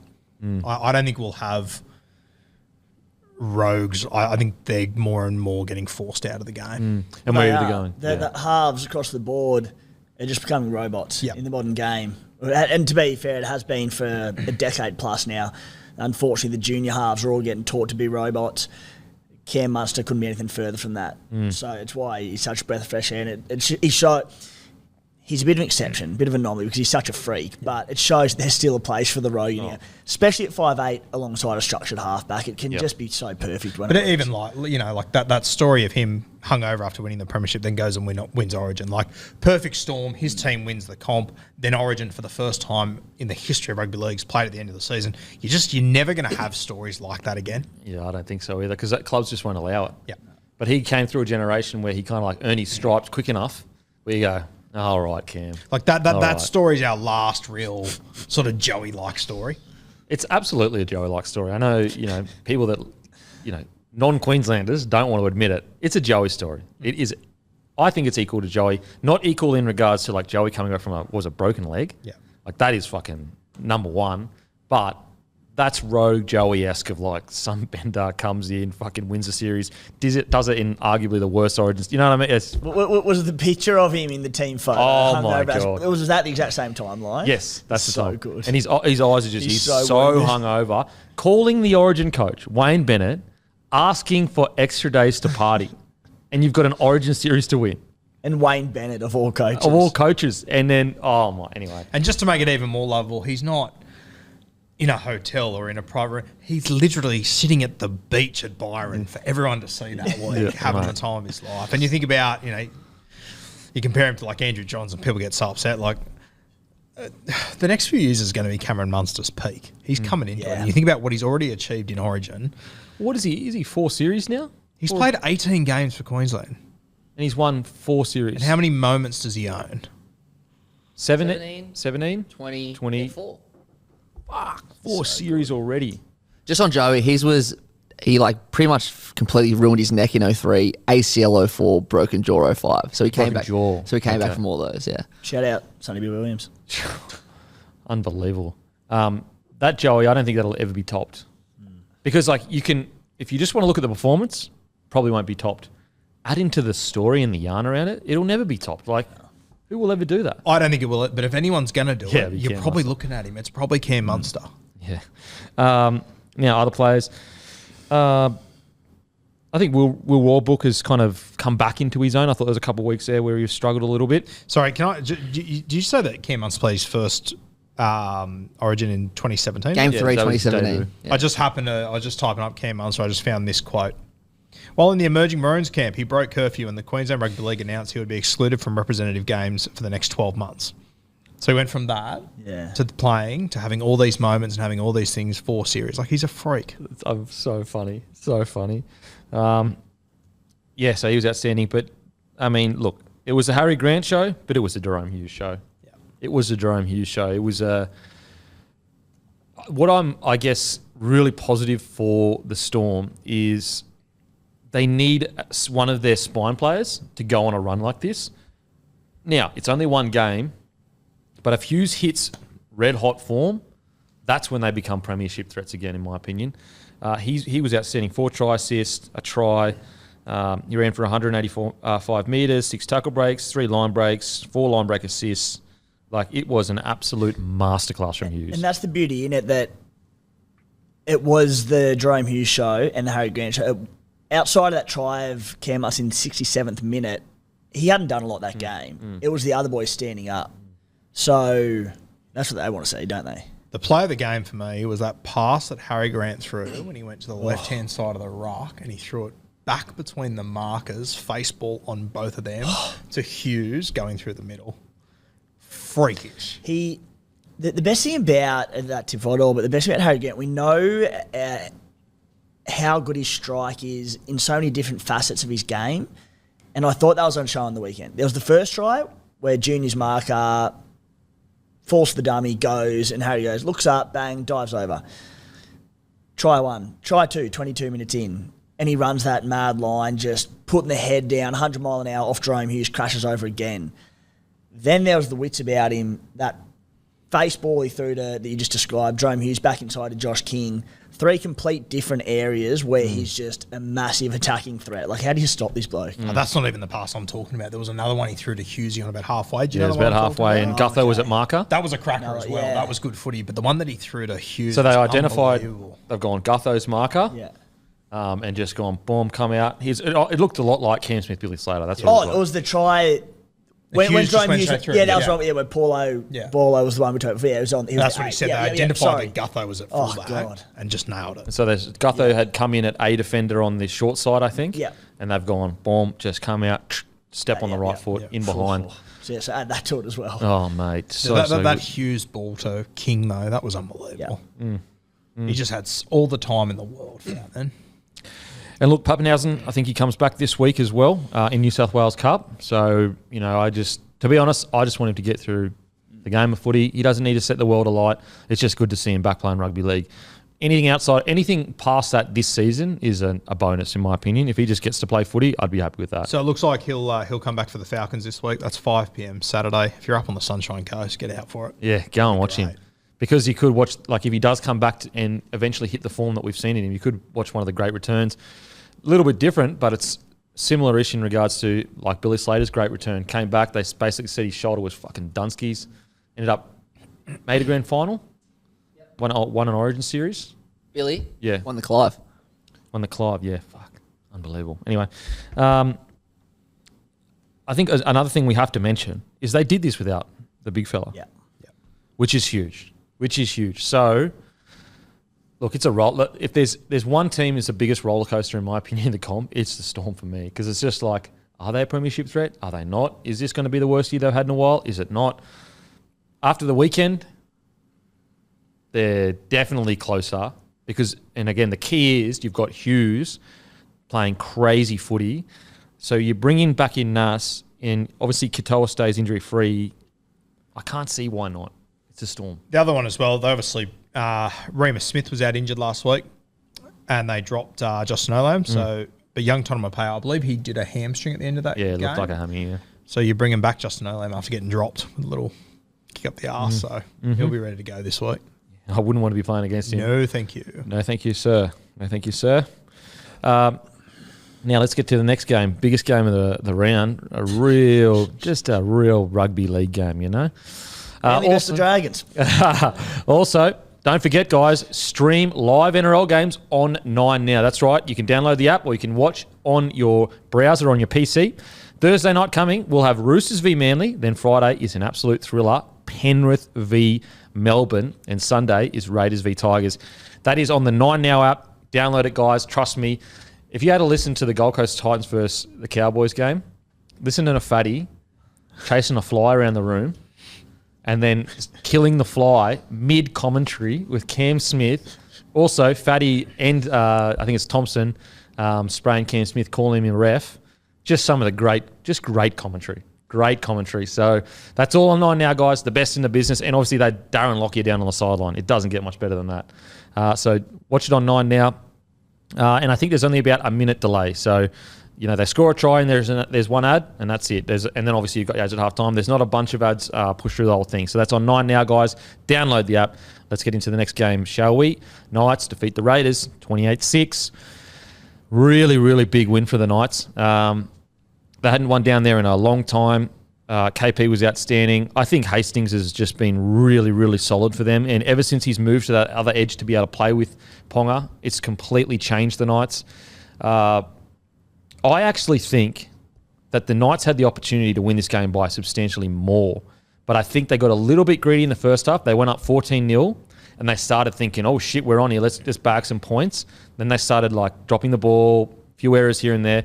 Whereas I feel that with a bit more experience under the belt in getting in those positions, because I haven't been in those positions long, because as a half or as a leader of a team, you've got to know when to pull the reins back a little bit sometimes and go, we're 14-0 up, guys. We don't need to score points right now. What we need to do is build pressure. And who is literally the best at that? Penrith Panthers. They are so good at going, okay, we're 12-0 up. We don't need to score 30 points in the first half. Let's pull the reins up, get through our sets, build pressure.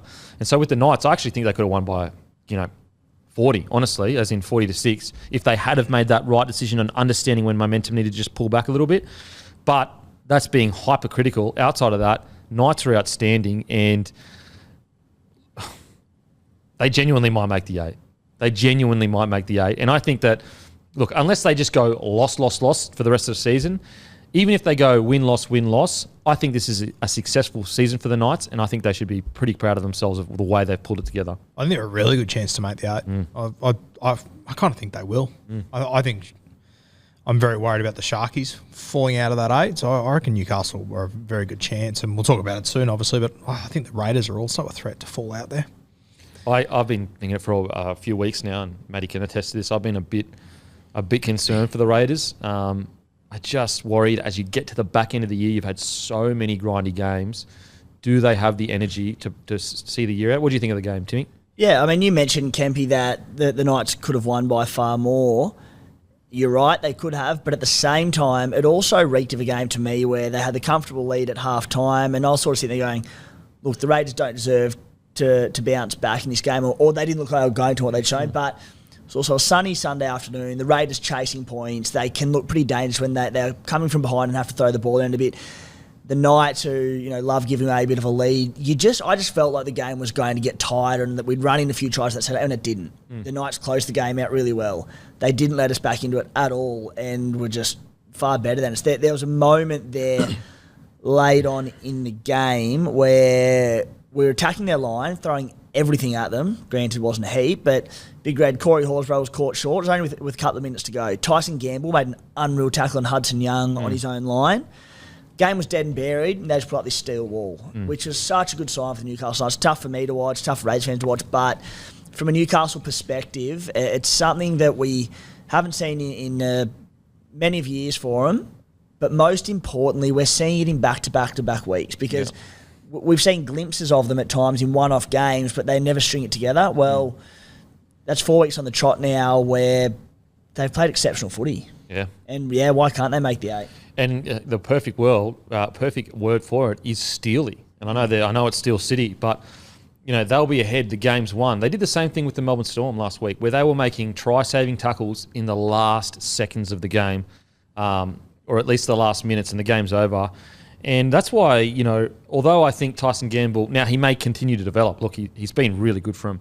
He may continue to develop into an even better 5'8", but that's why you've got to have a guy like Tyson Gamble in the side, because he fucking just rips and tears. Yeah, okay, if you're playing the Knights, you hate him because he's in your ear, he's chirping all the time. If you're playing with him, though, it's try-savers like that at the end of the game. That's what you want to build your culture around. So if, let's say you do bring in a 6 from another club, because, as I said, I think skill set-wise, he's still got a little bit to go to be a genuine threat of a top-tier 6.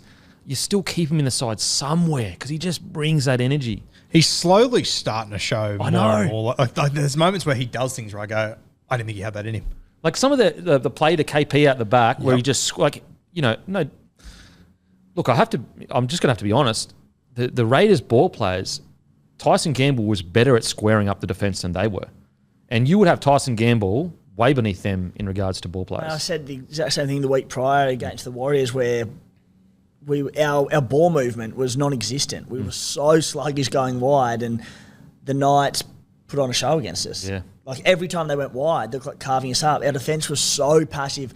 The whole time we were just retreating. The Knights just going, thank you. Like we've got stars everywhere who cut you to pieces. I think as well, just with Newcastle, they have just found a perfect balance between Gamble, Hastings and KP. Like they're just...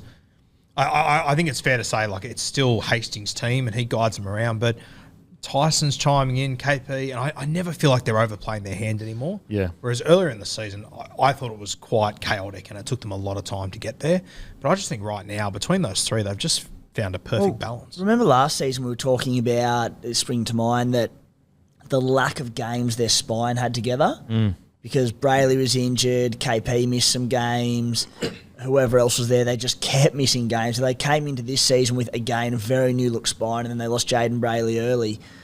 Well, we're seeing the result of repetitive games of this same spine and the result, and they're humming in attack, aren't they? I think the key moment was moving Hastings to that left side. Yep. I think that has changed everything for them because by moving him to the left side, you're basically saying he is the dominant guy. Get him the ball because obviously he needs to get it to KP. Whereas if you put him out on the right, he doesn't have as much to work with, and so you've got Tyson and KP working together where you need Hastings to be the guy. And that's why I actually think it's great to have Tyson on the right because he actually does. Sometimes he does stuff where I'm like, bro, what are you thinking? But then sometimes you're right. He's really good at squaring defence up, like getting really like square, and a lot of it's a no-look pass, and it's so far behind him that it gives KP enough time to be able to get the ball out wide. I just think that, maybe KP has enough flair to make up for what Gamble doesn't have at the moment. And what Gamble brings is great strong defender, fucking heaps of mongrel, and great club culture. So, as I said, like it was only last week where I'm like, I don't know if Gamble's the guy going forward, but at the same time, if you can balance your salary cap and keep a guy like him at 6, like why not? Yeah, and I think as well, just watching the way that Hastings leads this side around, and it's something that I've feared for a long time, that guys like him that might not be the quickest, the fastest, have all the highlights, they can fall out of our game. Like, I think his brother is a cracking example as well of a guy that's just underappreciated for so long. Like, I got to have a beer with his brother the other day and just spoke to him for 15 minutes, and just his IQ is just on another level. And Jackson's exactly the same, but you look through, junior reps and all these kids coming through, and it's those guys that get left behind nowadays. But I think you can just see over the last few years, whether it be Chad, whether it be Hastings, whether it be this new Sean Johnson that we've come to know recently, between the years just matters so much, having that experience. You just have to ask yourself as a Newey fan, imagine where you'd be if Hastings didn't come to your club. Imagine where the Tigers be right now if they still had him. That forward pack with Hastings leading him around, he's not going to be, he's not even going to be Sean Johnson. But I tell you what he's going to do. He's going to get you to places on the field. He's going to get your field position. And you know what he's going to do? He's going to give Kalen Ponga space because that's all you need. You don't need to do anything magical. You just need to give KP space. Something's going to happen. I think Hastings has been outstanding. I think Gamble has been really, really good. He's coming into his own. Kalen Ponga, I am just so happy that we're seeing a guy step into his...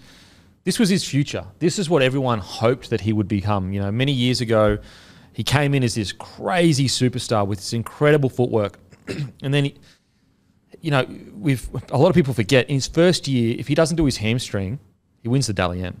He wins the Dally M. Yeah, that's how good this kid was. And he is. And then he's just been super unlucky. We've seen what he's done in Origin.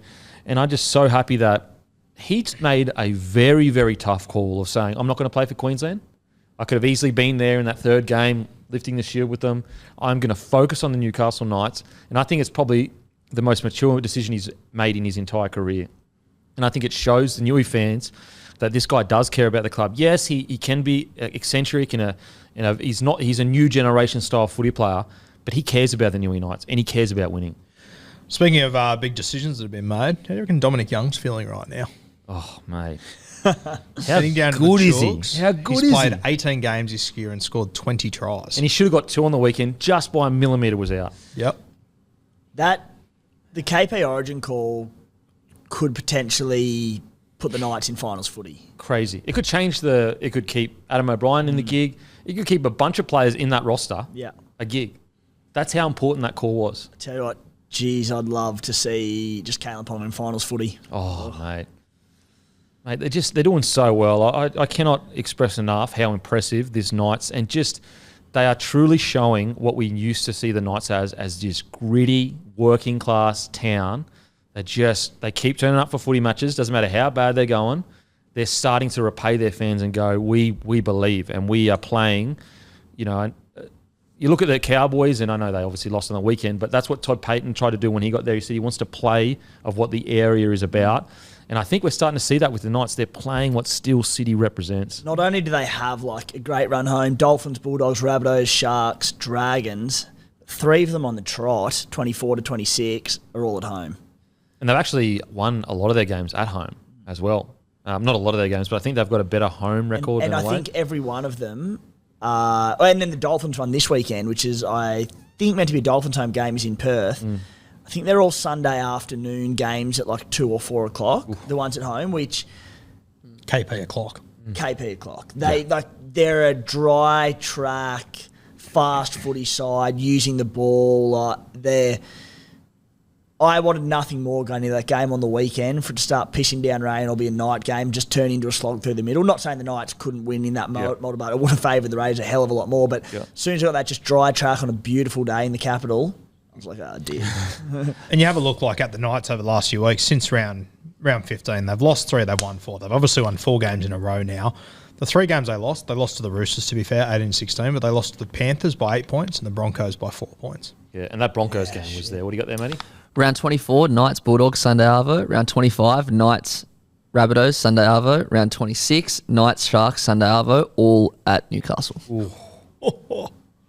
Imagine if they made the 8. Far out, that's good coaching. That's what I love as well. I want to go to the South game, obviously, so I went to buy tickets yesterday. I think about 80% of them already sold out. The game's 3 weeks away. I'm going to go up for one as well, and I was thinking the same weekend. Sweet, let's go together. Let's do it. Sweet. You can drive. I'll get on the piss. Shocking weekend to be Newcastle. You in? Oh, no. So I think that Knights fans should be so proud of the boys because they have had so much shit not go their way this year. And I know I said this last week, but I'm going to say it again. Their star player on $1.4 million was sitting in a doctor's office asking the question, will I even play again this year? Will I ever play again? Should I play again? Now he's leading them potentially into the top 8 in arguably the closest year we've ever seen since the NRL started. This is not like some year where we've got 3 teams that are really good and everyone else is shit. We've got teams like the Eels sitting in 11th, and there's 1 point that separates 2 points that separate 6 or 7 sides. It is truly such an impressive feat by the Knights. Dane Gagai was outstanding. I just love the fact that, he's 31, 32, maybe even 33, but let's say 32. He's done everything in the game. He's got, in regards to, his origin one, he's played for Australia, and yet he's still ripping and tearing, just giving everything to his jersey. He's a guy, especially for us, in the Supercoach world, that no one has him in Supercoach, but you go look at his stats for the season, and they're almost the best out of all the centres that have played this season, and he's just gone about his work quietly. Yeah. It's been unbelievable. Didn't make Origin. We're talking about Origin Gagai, one of the most feared people from New South Wales perspective, and he hasn't dropped his lip, hasn't kicked stones, kicked rocks. He's just gone about his business. I'm such an admirer of Dane Gagai. Just go back to Ponga, and I know we've harped on about this in the past, but I want to just reiterate this. So the last game where the Knights have had a really bad loss was in round 12 against the Sharks. Ponga was 6. He went to fullback the next week. They beat Manly. Then the week after that, they just lost to Brisbane. They could have won. The week after that, they lost by 2 to the Roosters. The week after that, they went good. They lost to Penrith, but still it was pretty good. Since then, they've gone win. Since he's gone to fullback. So ever since he's gone to fullback, they've essentially been fighting with the best teams in the comp and beating most teams. So good. So good. And I also think, and there's 2 ways to look at it, but I think just credit to Adam O'Brien. He got it wrong, and he said, I fucked up. Got to make changes, and I've got to go with this avenue. Because I think there's a lot of coaches that would have been really stubborn with this, tried to make it work. Maybe it took him longer than it should have, fair enough, but I think it does take a lot to just admit when you're wrong. I think also, and even though I think the call was wrong, everyone knows that. I said it from the get-go, he's a fullback. I do think, though, it was a first year with Hastings at the club. And I think that Hastings, they were probably unsure of, can Hastings put KP, will he get KP the ball when he wants it? Because clearly that's the reason they put him at 6, because he wasn't getting the ball when he wanted it. Because otherwise, why the hell would you put him at 6? He can do everything the same at fullback. So I reckon that now they're looking at it going, at least we know for sure Hastings gets him the ball when he wants it, every time he wants it. And that's in defence of the decision of they were coming into this year so used to halves that just struggled to get KP the ball when he wanted it. Yeah. Still a wrong call, though. I think as well, we had Jamie Sowden here the other day, and he was talking about how when Mark Gasnier was at the Dragons, and it would always just be get the ball to Gasnier, get the ball to him early, and Soward sort of went, as I matured, I made the decision when Gasnier got the ball, and he got it at the right times, not every time. And I think Hastings is doing that really well with KP. And sometimes it frustrates me because I just think every time, get the ball to KP, get the ball to KP. But I think Jackson is really picking the right moments for KP to get the ball, which I think has made a huge difference. Yep. Greg Marju, great again. Dominic Young, great again. I mean, their back five is as good as any back five in the comp. Genuinely. I genuinely believe that. And when you have a look at this side, you look at it on paper, the starting side at least, when both Saifiti's there, you go, where's the weak spot? Yeah. Hooker maybe, but Phoenix is going good. He's getting doing better a job. each week. That's all he has to do. He was great last week. He's getting better each week. Lachlan Fitzgibbon's been outstanding. I know he's leaving, but he's been really good. Probably career best form, to be honest. Leo Thompson is really warming into that front row role. Hetherington's getting through his work, not getting just sent for 10 or whatever. So, yeah, really great stuff. Now, onto the Raiders. Yeah, really concerned. The one thing that I really noticed, and I've already kind of mentioned it, but just how lateral the ball players were, like running across field, not digging into the line. Like if you go back and watch a lot of their attacking play, they're passing the ball like sometimes 2 meters before the line. And you're just never going to get a defence biting on anything unless you go into the line. And it sounds a bit stupid because like I'm not a half. I couldn't square players up. I'm a bloody winger. But just from the theory level of like knowing... And these boys would know it too. Like Jackie Boy and Fogarty, they would know that what the right thing to do is. But I just think execution-wise, it's almost like they have told themselves, we're just a forward-pack team. And so let's just win it that way. But then I feel like when Fogarty started playing some really good footy, he was digging into the line. So I'm surprised that they came out this weekend and just their attack just looked like really unthreatening, to be honest. Yeah, look, they averaged the 12th most points per game of any team, which has dropped off significantly the last 2 weeks. I mean, we put 20 on the Warriors, but we spoke about it last week. We were pretty fortunate points-wise. It's like in the last 5 minutes or something, last 10 minutes. There was the try on the buzzer. There was a Rapana freak aerial effort, and then the Hudson Young intercept, or like scooped up a loose ball and ran the field. But I don't know. I even think that flatters it. Maybe it's a little bit harsh, but you touched on it, Kempy. We're just so slow. And like a ball movement out that we're so slow, we're so deep, and it doesn't look like improving. I think we need to change up our attacking structure a little bit.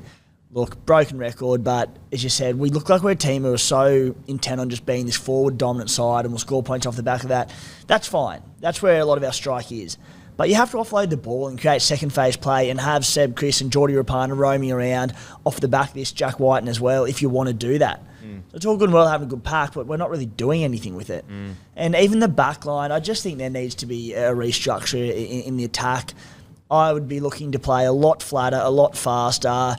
I think we're setting this way of just block runners, and the ball movement isn't good enough to do it. From number 9 through to the halves, it's just not there. So... like, you look at DCE, I'm watching him each and every week, and his passing game is just pinpoint fast every time. He hits the advantage line extremely flat. I think we need to change up our shape out wide. Yeah, I agree. I think they should play front foot footy and use your big forwards on the edge. Hit short and then go again. Because I just don't know whether you guys have... It just doesn't seem like it suits you to be the Rabbitohs or the Sharkies. It doesn't. Like I said, we're not. Our halves aren't really digging into the line. It's just like we're going through the motions. We're not stripping numbers. We very rarely strip sides of numbers over the last couple of months anyway. So I'm with you. Get on the front foot, which we do more often than not because our forward pack's unreal, and just play flatter, faster footy. Instead of going out the back, throw face balls when we've got them retreating. Just change it up a little bit. Because put it in the wide running forwards' minds. Boys, you aren't there to score it. Like, if you go through, mad, but you aren't there to score a try, you're down to get your hands and knees. Because I do think that, like, Hutto Young, he does fight for everything, which is mad. Like, he's scored so many match winners. But if you just say to him, mate, every now and then, don't even think about fighting and tackle breaks and offloads. Just get straight on your front, get up, quick play the ball, and we go again. And that's just your number one job. And I think, like, when you're running these block runners and your halves are sweeping out and your fullbacks sweeping out the back, they're reserved for the sort of quicker players in the game, the better passes in the game. I don't think that they're the attributes that make Jack Whiten a great player. Jack Whiten is a great ball runner. He's strong. He's physical. I think that flat fast stuff, when you do have a defensive line just slightly on the back foot, good luck stopping Jack one-on-one. He'll go through you every time. So I don't think the style they're playing suits anyone, and Jack Whiten being our main strike weapon, him in particular. Well, I mean, Timoko, hit him on short lines or just face ball to him. Just face ball, run hard and straight. Yeah. He's going to get a quick play the ball. Yeah. Can I ask you, late in that game, they moved Rapana to fullback, sent Chris out to the wing. Do you think that was just chasing points, or do you think we could see a bit of a change there? I don't think so, and I think Seb Chris has done enough to hold that spot. I like Jordan Rapana on a wing as well. I would like to see him, and look, he's getting on a little bit rapper, but he's not really showing his age too much. Again, I would just be getting in and playing, looking for support play off the back of offloading through the pack, which he's done his entire career. Yeah. Just because Seb Chris isn't your support play needs to improve from him. He's rounded himself so well this season, and he's been one of the great success stories for the Raiders this year, but the way our side's structured, we just need support through the middle for these big boys. Yeah, so I'm a bit concerned with the Raiders. I'm worried that they might drop out just because it's such a competitive year. I'm not putting a line through them yet in regards to making the 8. I personally don't think they can win the comp this year. But I am worried. The two teams that I'm worried about dropping the 8 are the Sharkies and the Raiders. Everyone else in the 8 right now, I'm not 100% confident, but I'd be shocked if they kind of fell out. Because at the moment, you're looking at the 8 and you're going... Well, you got the Rabbitohs and the Cows who are in 6th and 8th. They've both got a bye to come as well. And I just think that, look, I'd be surprised if the Rabbitohs and Cows drop out. Yep. Sharkies and Raiders, though... look, Raiders are in a bit better position. They've got to really, really struggle at the end of the year to drop out. They're at 28 points. So they would have to they would need... that draw makes it really weird with the Knights. So if the Knights win 2 games and the Raiders drop 2 games, then they can go ahead. Why that game on the weekend was so important between the Raiders and the Knights. I'm probably more concerned about the Sharkies right now because they're sitting on 26 points, so it's just one win basically that they need to drop. Raiders, although I'm concerned, if they just find a way to string, what do you reckon, 3 wins out of the last 5 games? Even 2 might even 2, do it. 2 might do it. 2 will get you to 32 competition points. So surely you're getting in with 32 points. That means that the Knights would have to win 4 games essentially. Yeah. Okay. So Raiders will probably hang in there. Probably. Maybe. What do you reckon? Yeah, I think touch and go. I mean, like the form, I don't really care where we are on the ladder. Form's the issue for me, and I just don't think we're looking that good at the moment. The silver lining is I still think our forward pack are doing a job and looking good enough. I just think there needs to be some changes made in our attacking structures more than anything. Like, talk about them being a forward-centric side. We had 5 offloads on the weekend, and 2 of those came from backs. So our forward pack combined had 3 offloads. Yeah, wow. I got to say, even though I think the Tigers upset, I mean, if you want to play one team this week to get a win on the board, and then if you only need two more wins for the rest of the season, that's 1. Surely you can jag another one and stay in the fucking 8. Surely. You'd think so. Could you imagine if the Broncos fell out last year and the Raiders took their spot, and then this year the Raiders fell out? Can you imagine if I gave you a black eye? You won't have to for long. I just said, could you imagine, mate? I didn't say it was going to happen. I saw your head ticking over, getting excited as you're like redemption. With Hammy on the show now, that'd be ideal, actually. Tigers upset over if we get done this week and Hammy's on, I'm not showing up. All right, on to Manly v. the Dragons. This is another really interesting one. It's almost like similar-ish to the Rabbitohs in regards to Manly. I thought that, Manly would probably be a bit more dominant, and I understand that they were missing quite a few players, but, I mean, for example, there was a try that was definitely a try from the video. You can see grounding, you can see it over the line. No try. Anyway, absolute Barry Crocker. God, it's frustrating when you, I get getting calls wrong, but when you commentate it correctly and then call it wrong, it's just another level, It's just bizarre. It doesn't make sense. Anyway, Manly defeat the Dragons. Look, I'll be honest, I probably thought Manly were the better side. I am a bit concerned with Manly in regards to their second half. It's like they just fatigue. Like they just looked out on their feet. Now maybe that's because Lodge hasn't played much footy and first grade footy this year, or at least the last few weeks. So I'm not sure. When you've got teams like the Knights playing as well as they are, and that's who your competitor is to get in the 8, I do think that Manly really need to just round out that second half. If they can sort that second half out, they're a chance of making the 8. They really are. But that second half is really scary because they've almost been a bit lucky that, first of all, the Sharks were so fucking bad in the first half. And then the Dragons, obviously the Dragons are coming second last. Good, solid win. Solid win. Not the best, but solid win. What do you boys reckon? I don't know if you guys spoke about it last week or not, but I thought that losing Paseka was huge. He's just come off the 10 most consistent and best weeks of his career so far. He's been amazing for them up until that point. So I think losing him has had a huge impact. You bring Lodge in, as you said. He hasn't played a heap of first grade this year, so minutes have got to be shifted. Compound that with Aloye out as well, who's another guy that plays 30, 40 minutes for them. So hasn't been easy for Manly. Down there at Wynn Stadium, I think they just had to get away with this one. Yeah. However you're going to do it. Because they go up against the Roosters next week. It's going to be a good game. Big game for them. Yeah. Because Roosters are they're a prideful team. Short turnaround too for Manly Thursday. And so for a Friday night, yeah. They went up to Brisbane and essentially just got completely outplayed. That'll hurt the Roosters. But I agree with you in regards to sometimes you just need to get the bloody win. They're in a tough spot. They're fighting for the 8. I just think that second half they've got to sort it, because if they don't, oof. Do you think they win that game if it's not Chez's 300th? Probably not. Probably not. Came at a good time. Bloody oath, it came at a good time. Even every time they made a half break, there were just numbers flocking in support. And just a lot of effort areas like that where I'm going, they like that week in, week out. Would it be if they weren't playing for Chez that week? Probably not. I also think the Jack DeBell and Simbin came at a very good time for Manly too. Yeah. They were starting to get a bit of momentum at that point. However, as you said, boys, wins win. They got the 2. They're in the hunt for the 8. They have an okay run home. They've got Penrith in Penrith and the Warriors in NZ. They're going to need to jag one of those. And also, they're going to need to be the Roosters this week. Yeah. What Roosters not easy. They finished with Dogs and Tigers, so yeah, it's tough. That's where even those Dogs and Tigers games, they look like an easier matchup. But yeah, they're not. It's the worst time to get them. By far and away the worst time. Because it's end of season, they don't give a shit. Yeah. They're going to come in and just play footy. If we They're going to throw the ball around the first 15 minutes. If it works, and then they're on a run. You'd almost rather come up against a Knights so that you're both up for it. Fucking pressure's huge game. on. Yeah, pressure's on, huge game. So dangerous. Whereas the Bulldogs and Tigers, you got boys going, yeah, we'll get this. And then fucking all of a sudden Tigers come out and kill it, or Bulldogs. Positives, the positives are that combination of Kohler and Saab. It is scary.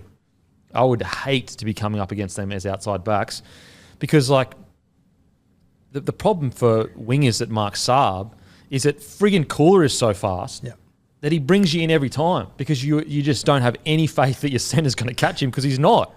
And the guy inside them, Olakuatu, is a 4-man tackle. Yeah, so it's just that edge. If they can just keep it together, injury-free, far out, it's going to do some damage. It is wild, that edge.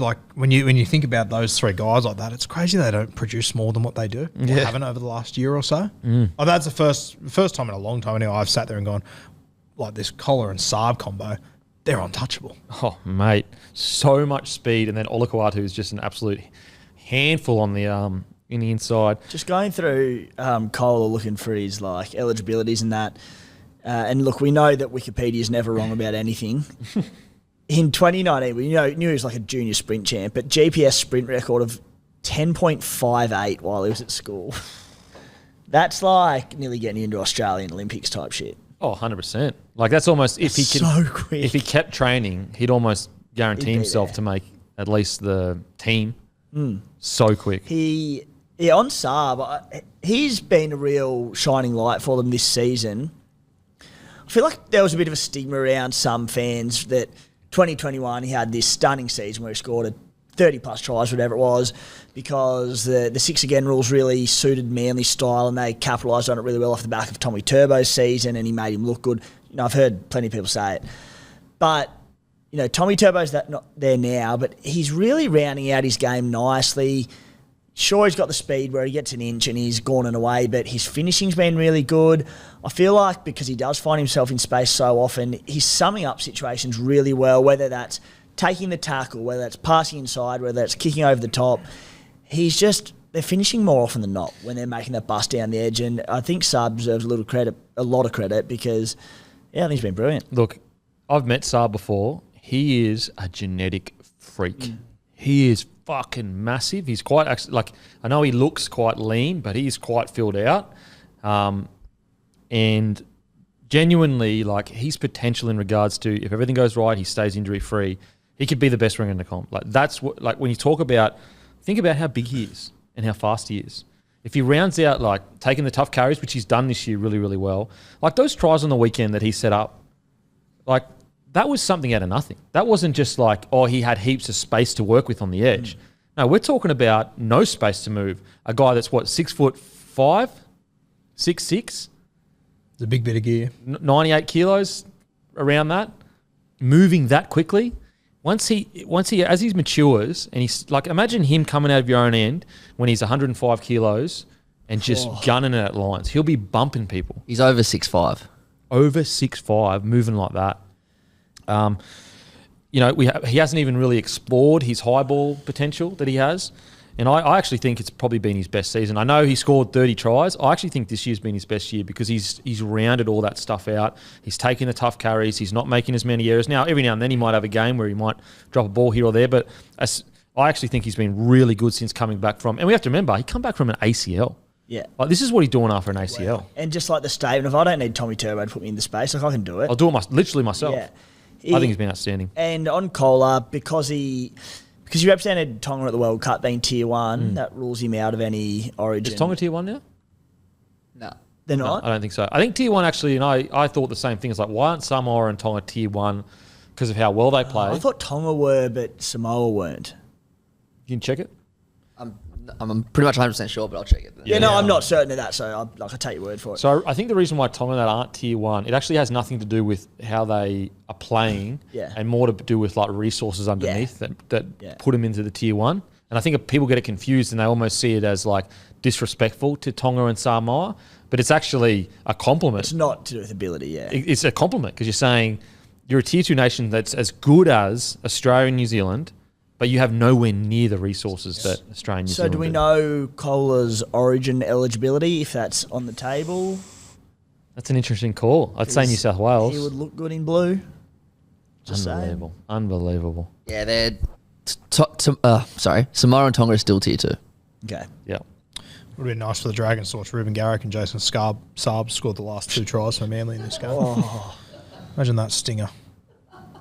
Unbelievable. Outside of that, DCE, as always, really good. Lachlan Croker, one of the real feel-good stories. I mean, he just battles away, It's doesn't hard he? not to love him. He just fucking battles away. He's one of those guys that he's like a story that you'd hear about. He plays for a country town. He's played for 30 years and he just does the same thing every week. When he was 18 to 48, it doesn't matter. I love him. I love it. Honestly, he's just so good to watch because he's just battling, constant. Such a battler. Just the definition of no nonsense, that bloke, isn't he? Just gets on with the job, turns up every week and does his job. And he has games 61 tackles. Yeah, 61 Jesus Christ. Mate, and he has games where, he's a battler for sure, but sometimes he kills it and has 3 line breaks in that. And you're going, where the fuck He'll did this come nudge from? 2 40-20s. Yeah, he's not a backup hooker who comes in and distributes, gives good service and makes his tackles. No, he has impact on games big time. We're starting to see it more often than not now. Yep, agreed. All right. Just quickly, Manly? I love seeing Schuster starting to drift both sides a bit. He's playing on the right and feeding Ches and we actually saw Ches feed Schuster on the right edge, and we know how well he straightens up and plays direct on the left. He did the same on the right, and they scored a really nice try for it. He did it, and then he brought Alakawatu underneath him, and he steamrolled someone and scored one of the easiest tries. So that's only a good sign for them. Fucking Olakawatu, man. Just on Lockie Croker before we move on. He's also studying a Bachelor of Criminology. Of course he is. Yeah. He makes 61 tackles and he goes into uni on a Monday and he studies criminology. Because he's criminally underrated, Guru. That's why. Olakau'atu, yeah, fuck. He is truly, he must be horrifying to look up and see that big fucking, what's it? Was it like a ponytail he has or the ratty? And he is just, 6'4", fucking massive shoulders. Mate, so agile. Like, he must be a nightmare for halves. He would be, yeah. Far out. Imagine sitting there in the video session going, oh, okay, Olakau'atu's name just keeps coming up and you're just going, oh my God, my shoulders are going to be off. Yeah, so I feel like they probably could have won by more, but you get your wins where you can. Dragons. Look, I actually didn't mind the Dragons. I actually thought they showed a lot of fight. I thought a few calls that were arguably tough. Like, I know DeBellin's probably going to get 3 to 4 weeks. They're actually contesting the grading. Yeah, I just think that the tough thing with the DeBellin is like he did land on his ankle, but it happened so quickly. What do you think? Is it worth contesting that for the Dragons? Well, they got nothing to lose. And if they downgrade it, it's a fine. Could lose to my Supercoach team, Kempy. Oh, sorry, my bad. I couldn't believe you 3 to 4 weeks for that. Yeah. I'd be contesting it. It happened in a split second. I can understand the 10 in the bin in regards to... Look, first of all, I don't understand it in regards... It was 2 sets ago, and they called it all the way back. I think that's ridiculous. But, if this is the crackdown, he did land on the ankle, I felt it happened so quick. It all happened in one motion. And I know the video that the NRL came out with, the definition of a hip drop was fantastic in the season, and one of the big parts of that... And there's numerous parts that define it as a hip drop, but one of the big ones was losing the legs. He doesn't lose his legs or anything in it. I thought it was just awkward falling on his ankle. Yeah. Sure, maybe a week or two because they are cracking down on hip drops, but 3 to 4 weeks for 3 that. 3 to 4 weeks, yeah, it's fucking mental. Now, he might have carryover, or is it the carryover? Yeah, it is. He's been fined. This is his 5th charge this year. Yeah. 5. So what would have it been without the carryover? I'll have to work that out. Yeah, okay. It feels tough because it's like, I know we're cracking down on it, and I know we don't want to see players injured, and Tui Pilotu is now going to be out for X amount of weeks. But I just didn't see intent. It all happened so quickly. If you play it in fast motion, in the normal motion, it's all one motion. He hits and falls around him, and he falls down. Whereas when you play it in slow motion, it absolutely looks like terrible. So I'm really torn on it. Would have been 2 weeks early play with no carryovers. Yeah. Okay. I feel better about that, Still a little bit. I still think it's hectic. Yeah. I don't think it's worth 2 weeks, but 5 charges in a season. My mistake. It would have been 1 week. 1 week. Well, there. Okay. Fuck. There you go. Take it back. There you go. Sorry, NRL. But as I said, I'm even a bit torn on the 10 in the bin, to be honest. I don't think it was big. I think players don't get... People watching the game, they don't understand how quick these things happen. You're not even thinking. The game is moving at 1,000,000 miles an hour. It is happening so quickly. DeBellin's already made 30 tackles. He makes contact. He swings around all in one motion. It's what is he supposed to do then? He can't get his body. What is he going to fall off and miss the ankle? Doesn't lose his feet. They stay on the ground. I just feel sometimes that it was only because Tui Pilotu was injured as to why that we looked at it. Because if he wasn't injured, clearly no one had an issue with it. 2 sets went. Yeah. So, I don't know. I know the NRL in a really tough spot because, we want the game to be appealing to everyone. I get it. And they're just trying to make it so players don't get injured. But there has to be a line where we go, if you get on a footy field, you're going to get injured. Sometimes they're going to be completely unlucky. Someone's going to land on your leg. Someone's going to land on your knee. That's just rugby league, unfortunately. Silver lining for the Dragons, I thought the 2-edge back rowers were really good. Billy Burns and Dan Russell. I think Dan Russell's come down from the Queensland Cup. I think he's a bit of an older debutant. I've liked the look of him over the last 2 weeks.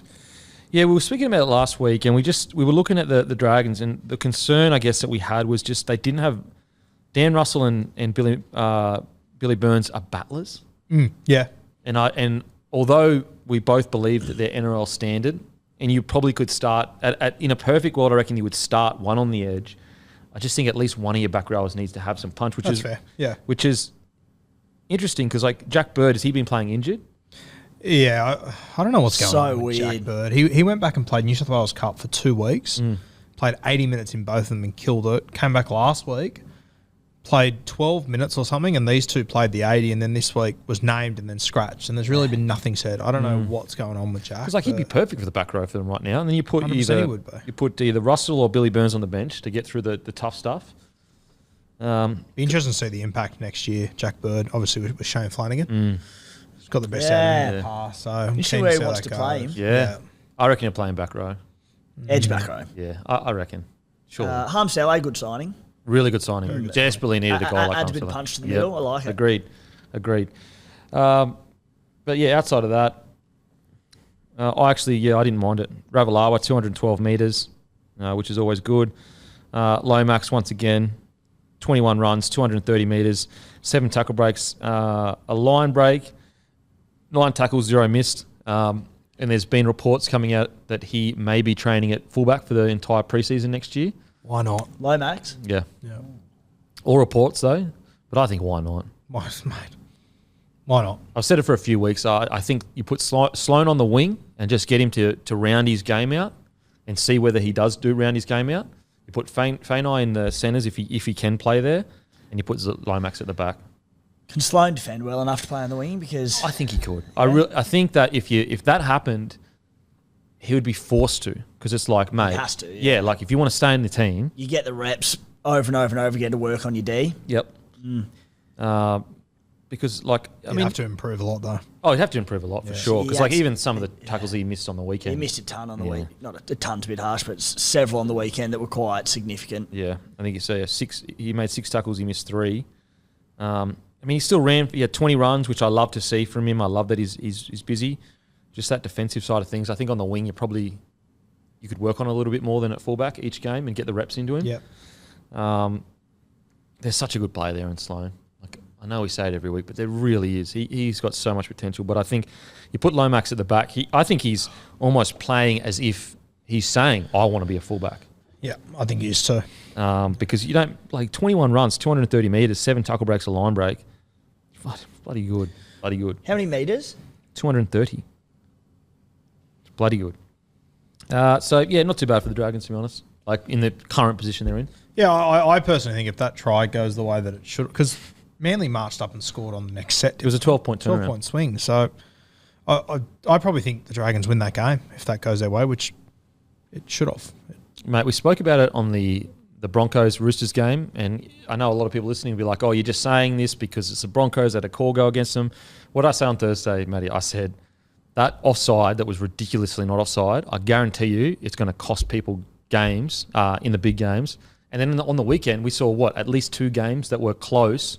Like for example, the Dolphins with that obstruction. Oh my god! It's 2 games decided by poor calls. Because that was also a 12-point turnaround, wasn't it, for the Doggies versus Dolphins? I think it was. Anyway.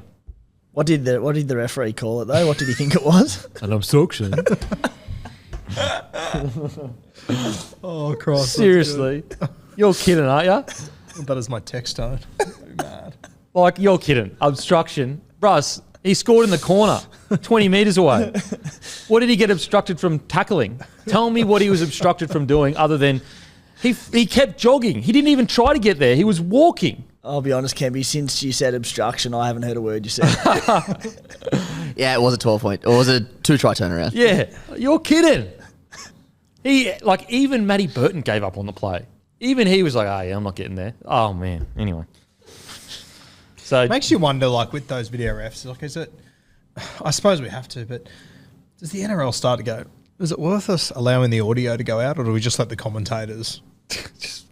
We literally heard the words over the line, grounded.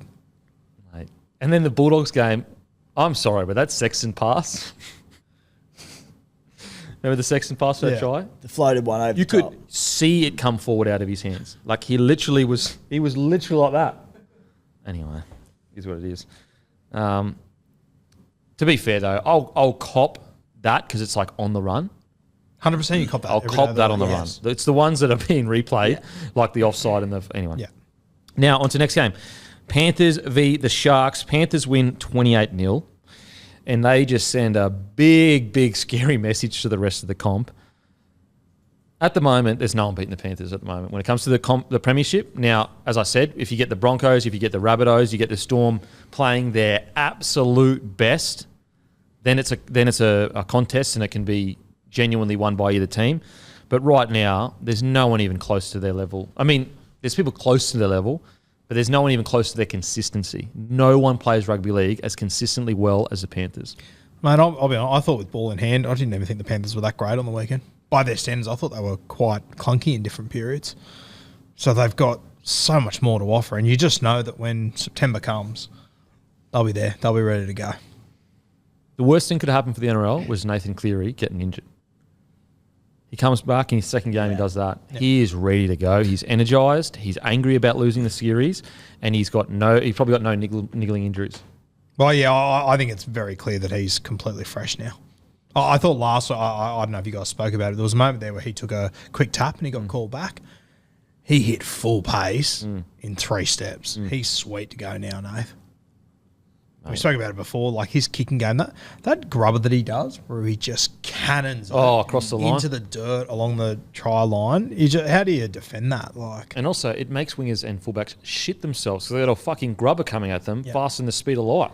And it's one of those things that, unless you're at the Panthers, you probably can't prepare for it because no one else can do it. Oh, mate, he is just on another level. And you watch games over the weekend and how often does a 7 or a 9, they kick, it hits people's feet.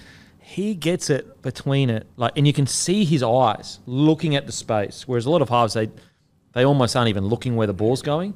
He is looking directly at the space. Even though his body's shaped somewhere else, he's looking, his eyes are exactly where the ball needs to go, and he nails it every time. And he's like he finds his lane to kick into, but then he kicks it as hard as he can into that spot. The control he's got is just... And just the trust that he has in his own kicking game to know, I know, this will sit up, this will curve, this will be... I know exactly what's going to happen. All you need to look at, as I said, most people, he kicked it out. Most people are at the very least, they're like, pretty good kick. It's about 5 metres towards the try line. We're good. We set up. We defend. He's angry at that. Yeah. He was blowing up, shaking his head. It's just he has to be up there with the greatest kickers of all time. I don't care what anyone says. If you've got someone else like Cooper Cronk, Joey in regards to the crazy kind of kicks that Joey could do, but I believe that he's at least in the conversation for greatest kickers ever. I love when you see kickers too, especially short kicking game, where they get to that point where their kicking game is so good that they go, I can utilise the post now. Oh, mate. I can just mess around with fullbacks even more and kick to that area because it just adds another level. They start bending the ball around the either post. way, He's and just it's just a freak. Yeah. And as I said, it's going to get even worse because you're not allowed to put pressures on kickers. So he is just going to kick teams to absolute death. So coming into this game, the Cronulla Sharks, after this game, the Cronulla Sharks still have the best average points per game in the competition with 26. That's crazy. The Panthers kept them to 0, and I don't think it came to a surprise as anyone that they did it to them.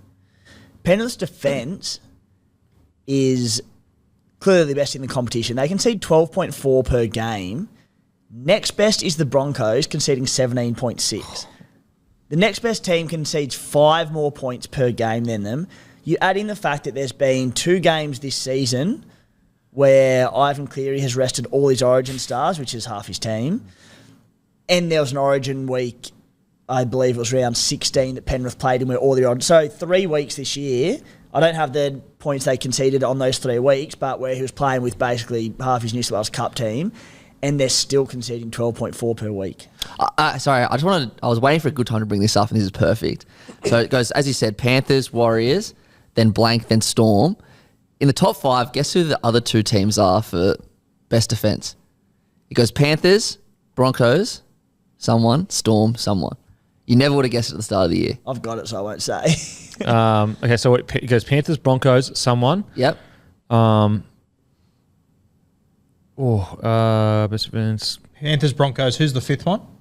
The 4th is Melbourne. Was it the Warriors? Warriors are 3rd. Yeah. Knights are 5th. Knights. LA. That's great for the Knights. Did you say before that Brisbane are conceding on average 17? Is that what it was? 17. Yeah, 17. 17. So just to give you some numbers, over the last 3 years, Penrith Panthers in the final series, they've conceded 14.2 points per game. But That's if you include the 2020 final series. Would you have a look at that? I think off the top of my head, round one of the finals, they conceded 28 points to the Roosters. The grand final, they conceded 26 points to the Melbourne Storm. Can't remember what happened in that middle game. If you have a look at the last 2 years of finals footy, they've conceded on average 10.2 points per game on the bigger stages. It's just crazy. Like, you look at this game, they only made 4 line breaks. The Sharks made 3 line breaks. So it's 4 line breaks to 3. They won 28-0. Make it make sense, boys. How does that make sense?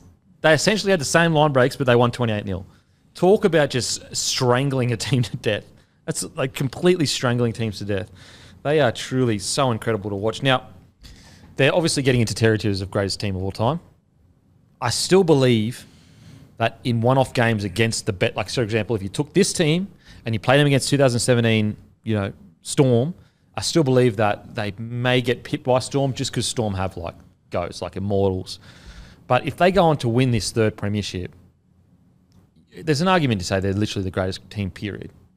Like, who else in the modern day is winning 3 in a row, getting close to that? Yeah, well, if you're talking modern day, I don't think there's anyone in the conversation. You can obviously go back to your Dragon sides and all this, 100%. But that's... That was in a time where there was nowhere near... The game wasn't open to anywhere near the amount of people it's open to now. Yep, for sure. And that's how far back you have to go. Yeah. You have to go back to the war era to find teams. It's crazy. It's Parramatta in the early 80s with, Brett Kenny and Peter Sterling and these guys. But, mate, I reckon with what Penrith's doing now, there's more teams in the comp now. Like, there's so many factors to it that just make it so... more money, salary cap, it's just... Salary cap's the big one, coming in and just levelling out teams that... there's been no side that's been able to essentially defy the salary cap. Up until 2018, that was... No side had gone back-to-back since the Broncos early 90s. We've now seen a couple of them. But, no teams really look like going 3 on the trot. If they can go 3 on the trot plus that incredible 2020 season, even the salary cap can't level them. Yeah, it's crazy. I would say... When we were out at... Sorry, just to add this in, just as another point. When we were out at Combank Stadium the other day, they had the Parramatta team there, 80 to 83. And one thing I took note of that night was that was 3 years of premierships. There was only about 22 blokes there. You think about the Penrith Panthers, how many players, because of salary cap, they've had to circulate through. I reckon across those 3 premiership winning teams, they'd be into close to 30. Yeah.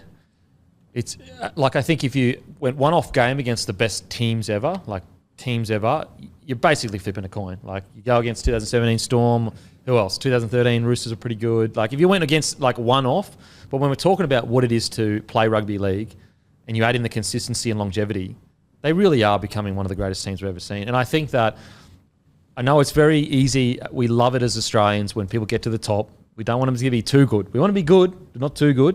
And there's some good and bad things that come with that. Like, it's really good. It makes everyone humble and keeps everyone respectful. But also, appreciate this while it's here, boys, because it doesn't come along. And girls, it does not come along very often that we see a team in a complete Goldilocks zone doing what they're doing. Like, we're into the 4th year of complete and utter dominance. Not just, they were the best team this year and they lost, 4 or 5. We're talking about, for the whole season of 4 years in a row, they have been the best team, bar none, and it's been obvious. Yeah, but look, from the 2021 grand final where they beat Souths, their first premiership, there's 6 players that played grand final night that night that aren't there. That's a third of the team. Yeah, wow. It's so incredible. It's such a privilege to watch. Like, the way they play, and I think it was about 10 minutes ago in the first half, maybe even 5 minutes ago, they were at 96% completion. Like, if one team, like, everyone likes to call them arrogant and cocky. Arrogant and cocky teams don't complete at 96% for the first half because they think they're too good. They start spinning the ball. They make errors. Now, I understand they're Larry. I get it. But when it comes to buying into a game plan, there is no egos there. There is no egos there. They are all fully on board with exactly what each player needs to do. I love too. I put up a post the other day, and I had a lot of people that comments saying, I reckon they can be beaten if a forward pack just goes toe-to-toe with them. I'm sitting there going, Close. Do you not think forward packs in the last 3 fucking years have gone, hey, maybe we should go toe-to-toe with these guys and hang in there? It'll work. It'll work. You like, if you want to try and turn this game into a gritty one where it all comes down to kicking game, Nath goes, good as gold. 2021 final series. We can do it. Yeah. It's... the only way you're going to beat them is if you get a Broncos, a Rabbitohs, a Storm at their tippity top, their best, and they need to complete it like 90%. And even Rabbitohs did that in the grand final. They completed it like 88%. And that one opportunity They took it, the Panthers, and they won the game. They were without Nathan Cleary a few weeks ago, and I was sitting there watching them going, they could win this without I Cleary. know, it's fucking wild. It's wild. And then there was also, this is how quickly we like write our champions. There was whispers beginning to be like, oh, is Nathan Cleary even that good? Like this Panther side does okay without him. And then he comes out and plays like that. Yeah, he's pretty good. He's pretty bloody good. And it's, and people always get really upset when you talk about a guy like Nathan Cleary in the same sentence as Peter Sterling. But as I've said before, when Peter Sterling was winning his third premiership and people were comparing him to the guy 30 years before that, people would have done the same thing, going, how dare you can't do that, you can't talk about that. Same as people got upset when you would have spoken about Joey compared to Peter Sterling. You guys come along and they take the game to a new level, and Nathan's doing that. And let's remember, when Nathan Cleary when Ivan Cleary came back to the club and Cleary was there, they only had one Origin player. This isn't a guy that was blessed and rolled into a system that had Origin players. He was the only Origin player. Now they have like 6 or 7. This is just such an incredible team to watch. We haven't, Kempy, said a negative thing about the Panthers in about 3 months because we haven't been able to. Yeah. I've found something. Okay. Just to try and balance it out off the back of a 28-0 win. Like, there's very little. I don't think Sonny Luke's the answer for them at 14.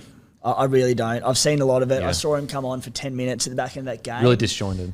They were all over the shop. Yeah. Like, Cleary and Luai had it on a string. They could do what they want in the back of that game. The Sharkies did defend their ass off all game. They were tiring. He came on, and this is not a knock on Sonny Luke. This is, I don't think he fits what they're doing at the moment. And they're all over the shop. Yeah, mate, I agree, and I think it has nothing to do with Sonny Luke as a player. I think he's a super talented 9.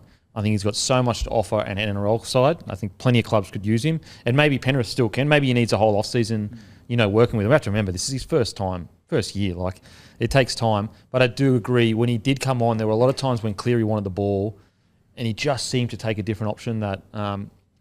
And so, to be super fair to Sonny, this is just time on the ball. Mitch Kenny, he's had 4 years now? Yeah. 4 years playing with Cleary. And even Kenny, at the start of this year, struggled a little bit. We said they struggled a bit in the 9 role. So I do think it may take some time, but I also agree with you that it's not there yet. Yeah, I'm a huge Sonny Luke fan. I think I've got to fall on my sword on this one too. It's just not working for me at the moment. He can, like, what I'd be doing is, like, he's averaging 67 minutes per game this season, Mitch Kenny. We know he can go 80. There's even, like, a lot of the time Sonny Luke will come on and Kenny will go to lock. Like, he's got it in him. And because he's not a big runner, Mitch Kenny, it doesn't take a stack. Like, we see Harry Grant, who is a freak athlete and can go 80, but like what he does, what Cheese does, they run so much, they gas. Kenny can reserve a bit in the tank. In attacks, he's just distributing. I mean, Tyrone Peachy's looking at getting 1 to 2 game suspension, but I think he's been great this season and he's one of the most versatile players in the competition. I think you could play him as your 14, and then if Kenny does need a spell, then you want to play him 65-70, you bring Peachy on to cover there. Jesus, you look... Again, I know fans are probably so sick of hearing it, but, like, doesn't it show you how important systems are, how important good coaching is, how important a good environment is? Like, mate, when they signed Peachy, and I love the Peach. He's so rugby league, and in his early days at Penrith was so exciting to watch. He won so many games under hook for him. But when they signed him, I was like, what? There's no way he's getting a game here. He's been outstanding for them. Yeah. Outstanding. He looks happy. Like he couldn't even get a start at the Tigers. We're talking about a player that couldn't get a start at the Tigers. He's now at the best team we've nearly ever seen. And you're almost playing so well that you're forcing him in a spot in on the bench. From memory, he was in the Tigers leadership team and he couldn't get in the side. Yeah. And then, and again, I don't want to seem critical to Sonny Luke because I said it's more the systems. I don't think he's gelled well with the players. Or even time. I think time as well. Or time. There are clubs right now that, because he looks to play footy and he looks to create as a number 9, and they've got so much strike and they've got these 2 gun halves that they just don't need that. A club like the Gold Coast Titans or the Canberra Raiders even, they could use what he does and he's the Raiders could absolutely use him. Yeah. Just, I don't think it's what Penrith rotating him right with now. Starling, I think would be fucking damaging. Doesn't it just also, though, just complement? Like, I look at Sonny Luke and quite often think, you're picking the wrong moments. Doesn't it just compliment Appy, just how naturally he seemed to get it right every single time? But and also, and I'm not saying, you're not saying this, but like Appy is at the end of his career. So he's mature to know to make that. We have to remember Sonny has played, 10 games? Yep. And so he'll get there. I believe he'll get there. But Cleary has gone so far past needing a hooker to do anything other than give him the ball. That if Sonny Luke came 4 years ago, he probably would be better because Cleary needed some time to develop into the player he is. So it's almost just timing. I really think it's time with Sonny. I think he's got so much potential, but it is tough when he gets on. You speak of Peachy when they signed him going, what the hell, where's he going to fit? What's the point? Jeez, Dane Laurie gives me those vibes. Yeah. I don't know where Dane Laurie fits in, but when he fits in somewhere, he's going to kill it. Back Mate, I think if Luai plays Origin or gets injured or whatever, I think he'll kill it at number 6 outside Cleary. Like Cleary, putting him in some space, I think he'd kill it. He'd kill it. And you're obviously losing Stephen Crichton next year too, so Dane Laurie becomes probably the next choice at fullback. Yeah, true. Jeez. True. Another guy, we spoke about him briefly, but I think Mitch Kenny deserves massive raps. Oh, yeah. Like, this is a guy that he's been with them for ages. He's stuck strong. He probably could have gotten a contract somewhere else that's, a little bit more. And he's almost Croker-esque become, well, not almost. He is. He's a 60-minute bloody hooker in the best team in the comp. Never gets a shout. No one ever talks about him. But if you go back and look at their big games, even their grand finals, they look to Mitch Kenny to lift him in defence. They look to him to fucking jam blokes and get line speed. Him, Fisher Harris and Leota are constantly communicating with fucking jamming blokes. Start of this season, mate, I just remember watching Mitch Kenny going, you are so slow out of dummy half. You are slowing down this entire football team. And he's just week by week got better and better and better. I thought he was going to be the biggest problem. He turned out to be one of the great answers for them. Well, you think about it. What was the one negative heading into this year? It wasn't Kikau on the edge leaving. It was who's going to replace Appy. Yeah. And how stupid are all of we? Because we're like, he was starting at 9 last year when they won the comp. So think about it. He had all this pressure. Every analyst saying that the biggest problem is him, his position.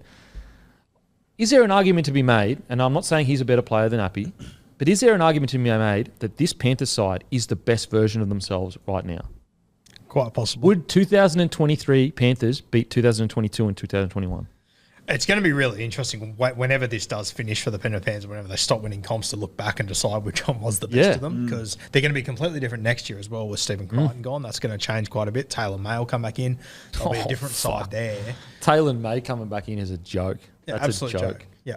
And like Dane Laurie could come in and, if you have an injury somewhere and he plays a big role, like the four... Dane Laurie play anywhere 1 to 6. Yeah. Yeah.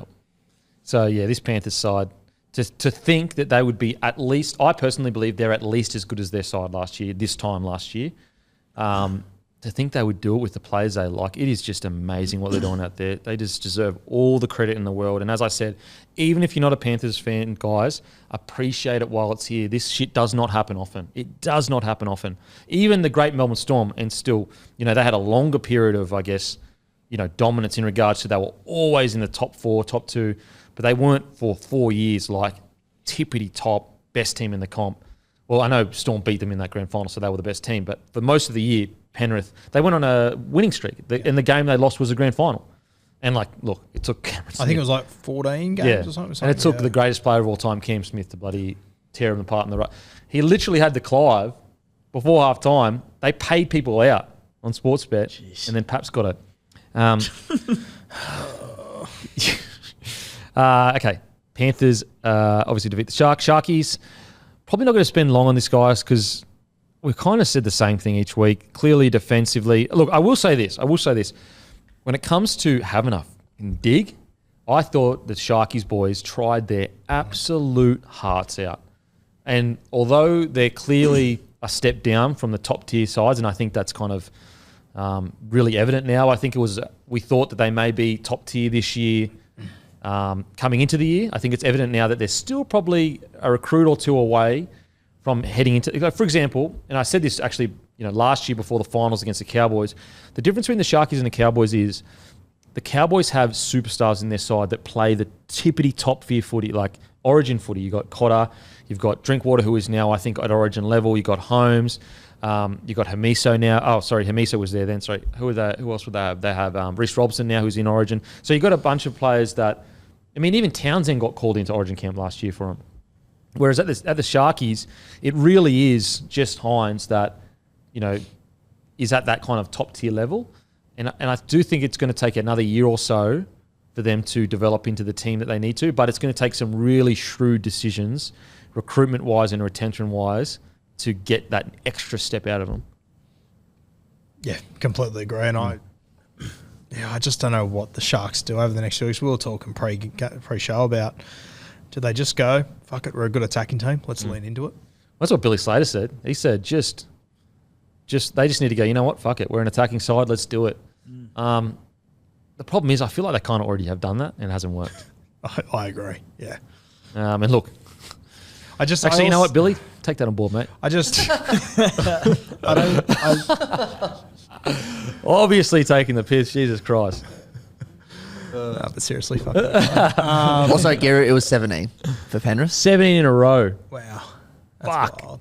I also like, just if you're going to make Craig Fitzgibbon your head coach and build around him, are you going to go, screw defense? Don't worry about it. Yeah. Yeah, it's... I do think they need to make some recruits. The tough thing It is shouldn't be hard.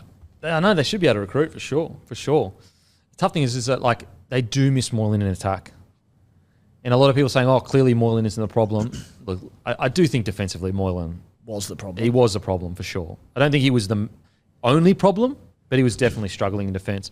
But I think what Billy Slater's train of thought might be is like you were a better side with Moylan in it, and your attack was way better than it was, like the other night.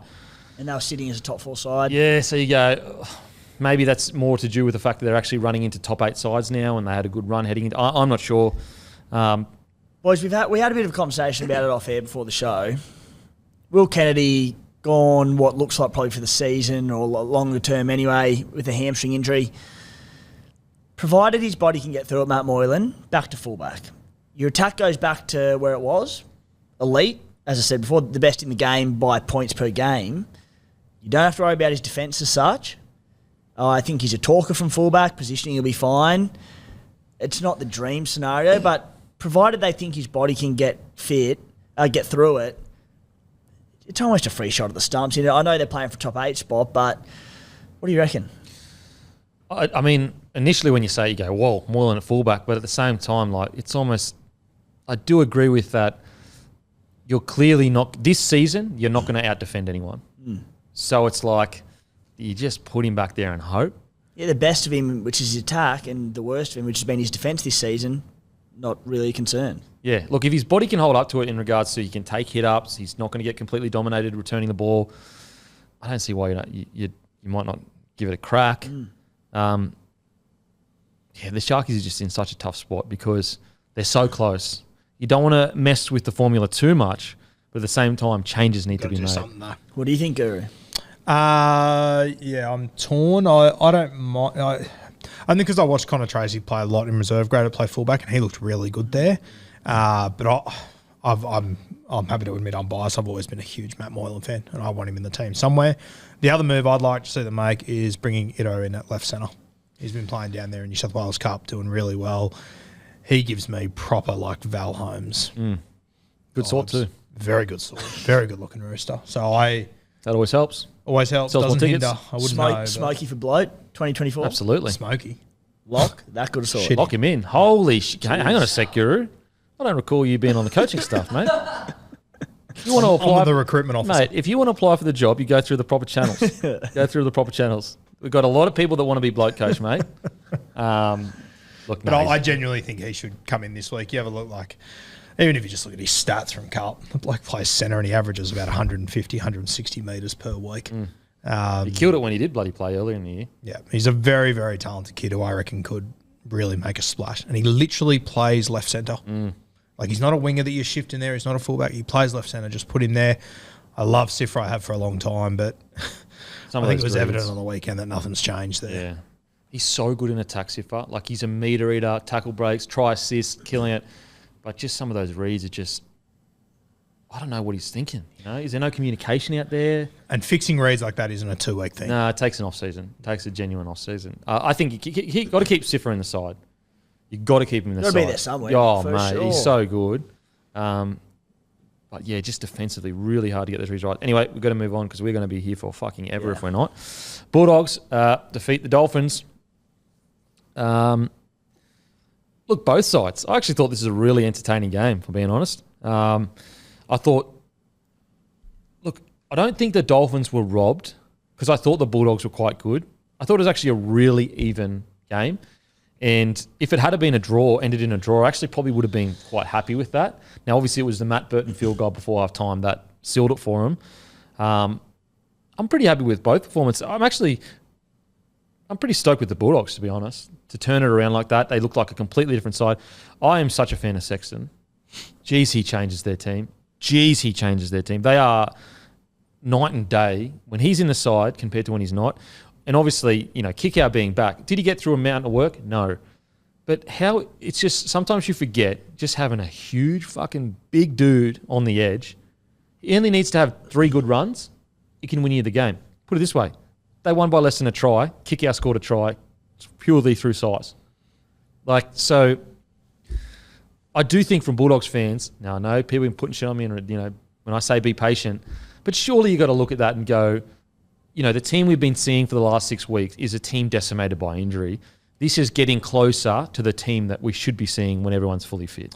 For the 4th season, I'm going to come back to the table and say I cannot wait to watch Canterbury next year. Yeah. I don't know how it plays out or what. I think Sexton does make such a difference. Massive. They've got the 9, they've got the 7. Hopefully they've got the 1 in Stephen Crichton, who I think can be successful there. Obviously got the 6, Matty Burton.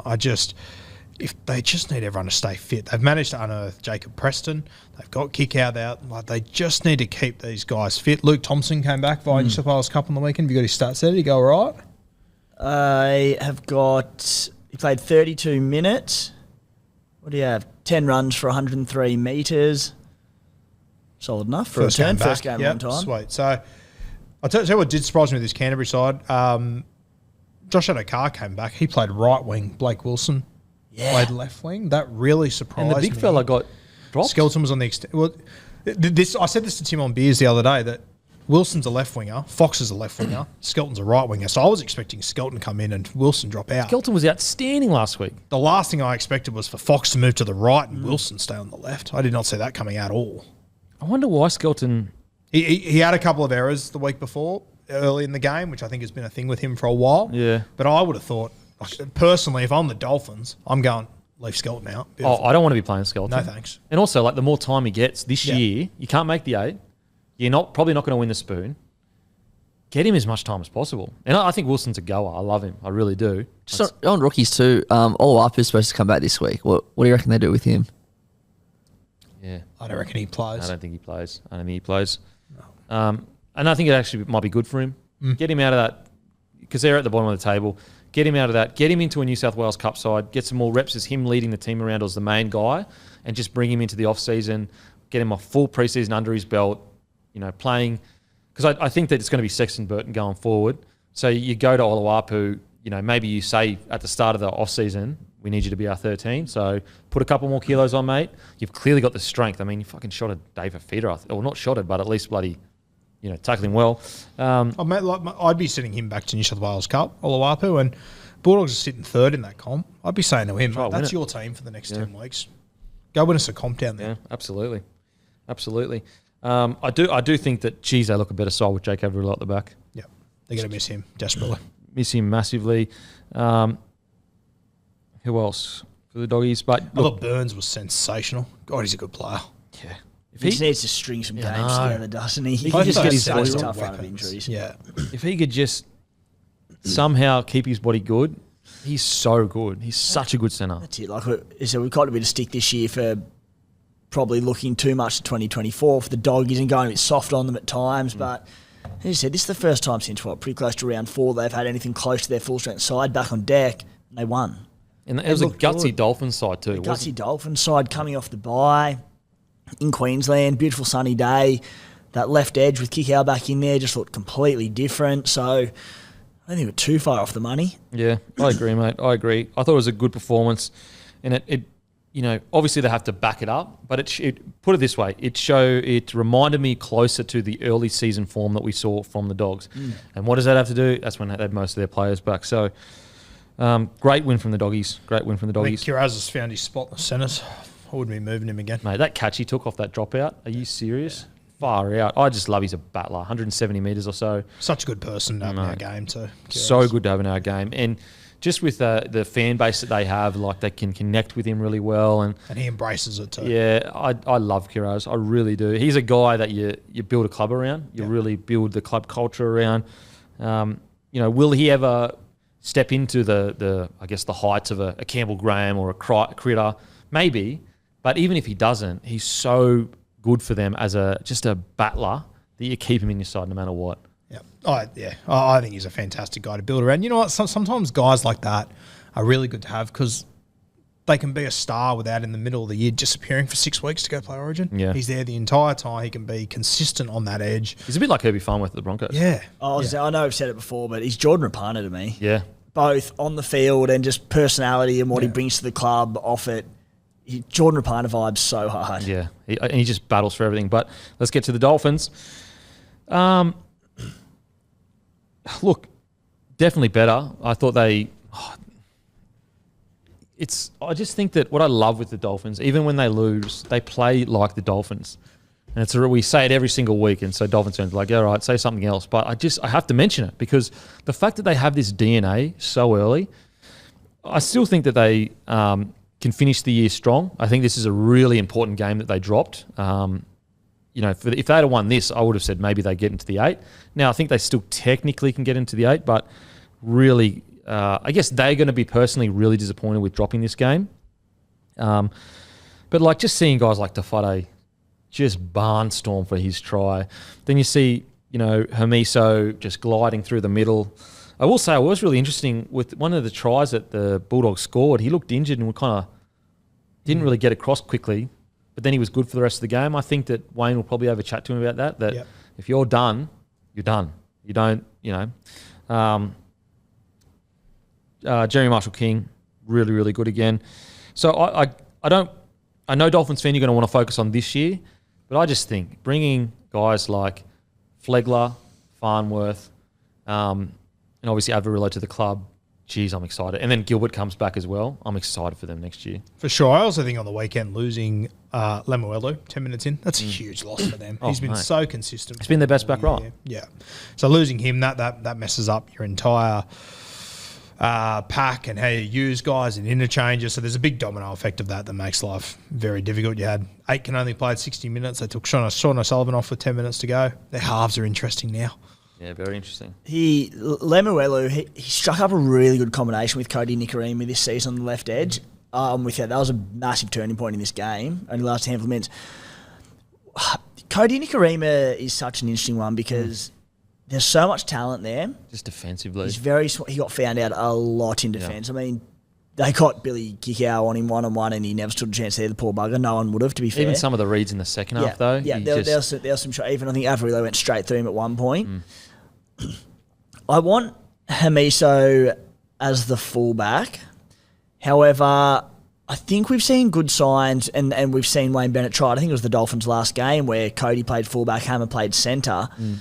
And then you can just get Hammer roaming around and playing because he brings a lot to them in attack, Cody. You get him out of the defensive line. He can be a really good fullback. I'm not convinced on it long term, but I think it's worth trying for the rest of the season. And as you've got Isaiah Katoa to come back in, you'd like to think probably round 1 next year. He's in the halves there. So what do we think about Cody at fullback, Hammer at centre? We mentioned it the other week, but you'd need to make sure Hammer's getting utilised and you're getting enough out of him. You get him in around the ruck following up, but I can see how that can work.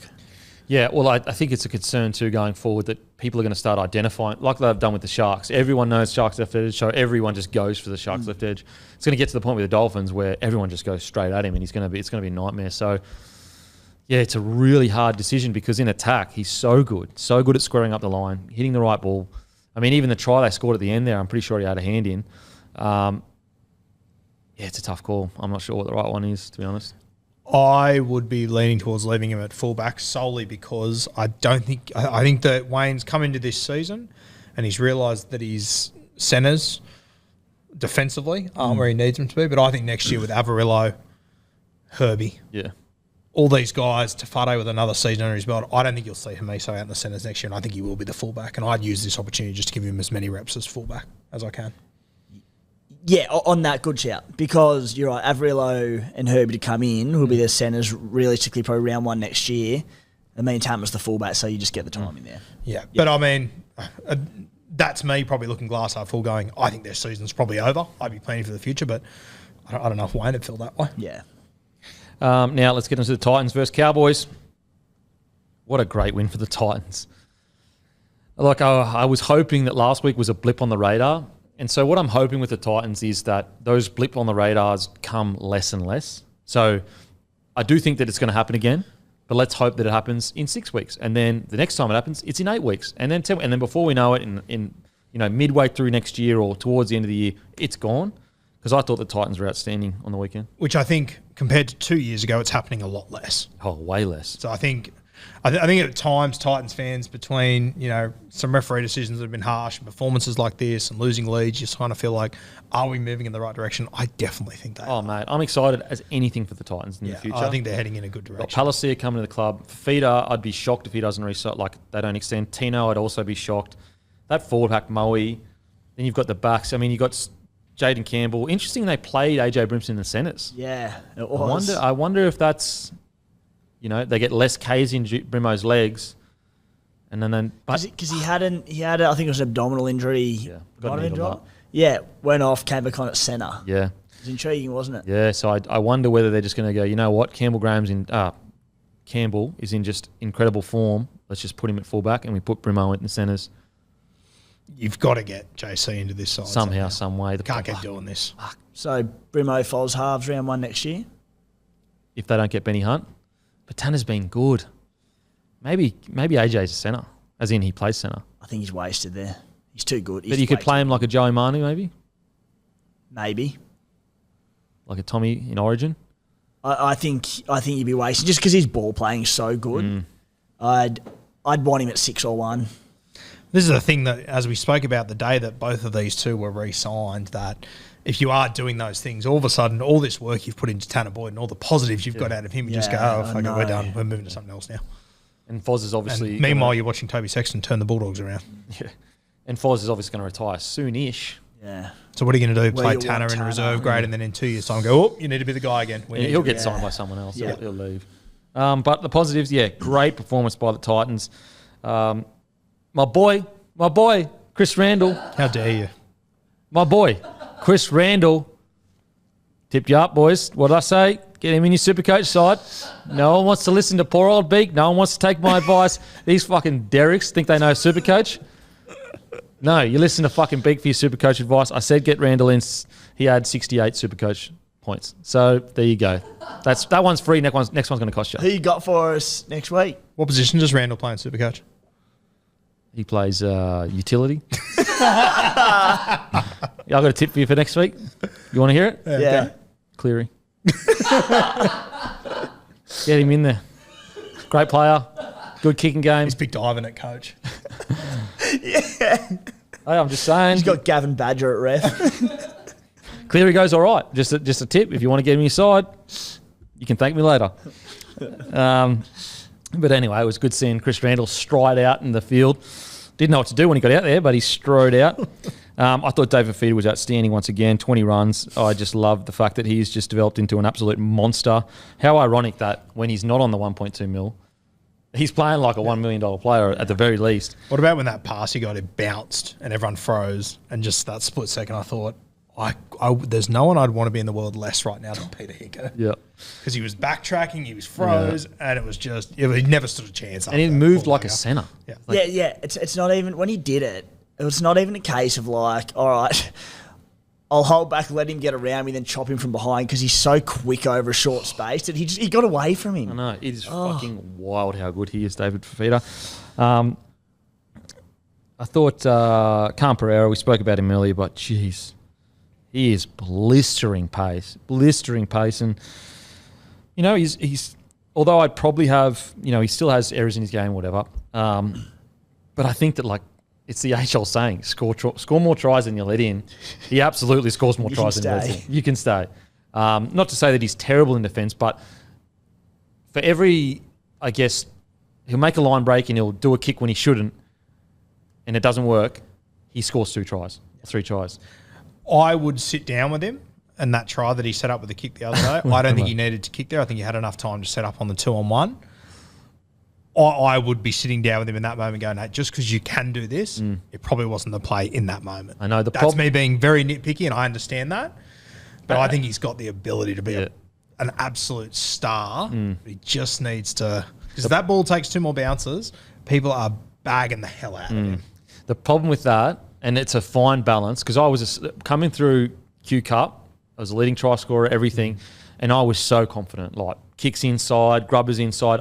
Anything that I saw, I would take it immediately. Wouldn't even think about it. Then you get into first grade, and by your second or third year, you're constantly hesitating because you're like, oh fuck, is this time? Is this not time? And then the moment's gone. It's just about finding that right balance of like, mate, we still need you to show all that incredible what you do. Just don't do it every single time. Yeah, it's a tough balance, super tough balance. But geez, when we talk about guys that are going to be absolute fan favourites at their clubs, if he stays at the Titans, he's going to be a cult hero. And I hope he does, because he's so perfect for the Titans, Yeah. especially if you've got him on that for feeder edge. Mate. If you just get an offload, it should be a try. Yeah. So quick. They could be one of the great edge combinations Seriously. for a long time. Seriously good. Anyone else stand up for the Titans for you boys? I thought Brian Kelly, once again, mate.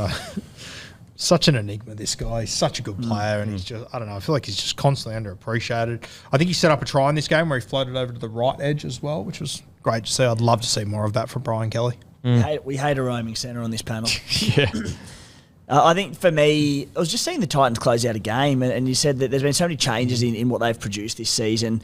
And like even they got out to that lead with sort of 10, 15 to go, you were just waiting for the bed shit to give it up and be, if nothing else, a tight finish. No, they had a couple of late repeat sets off the back of Foz, and Tanner Boyd might have been the other one, but they just didn't let them back into the game at all, which is something I felt we've rarely seen from the Titans in many a year. It was great. And I wonder defensively how much that had to do with not playing Sam Verrills for the whole 80. Yeah. Him being fit to come on for that last 50 minutes. Yeah. Such a good player, Sammy Verrills. Now, onto the Cowboys. Look, I don't think it's too concerning. I think it's a mixture of two things. I think the Titans played a lot better than a lot of people expected. And also, I think the Cowboys, they kind of went down there thinking they're just going to win it.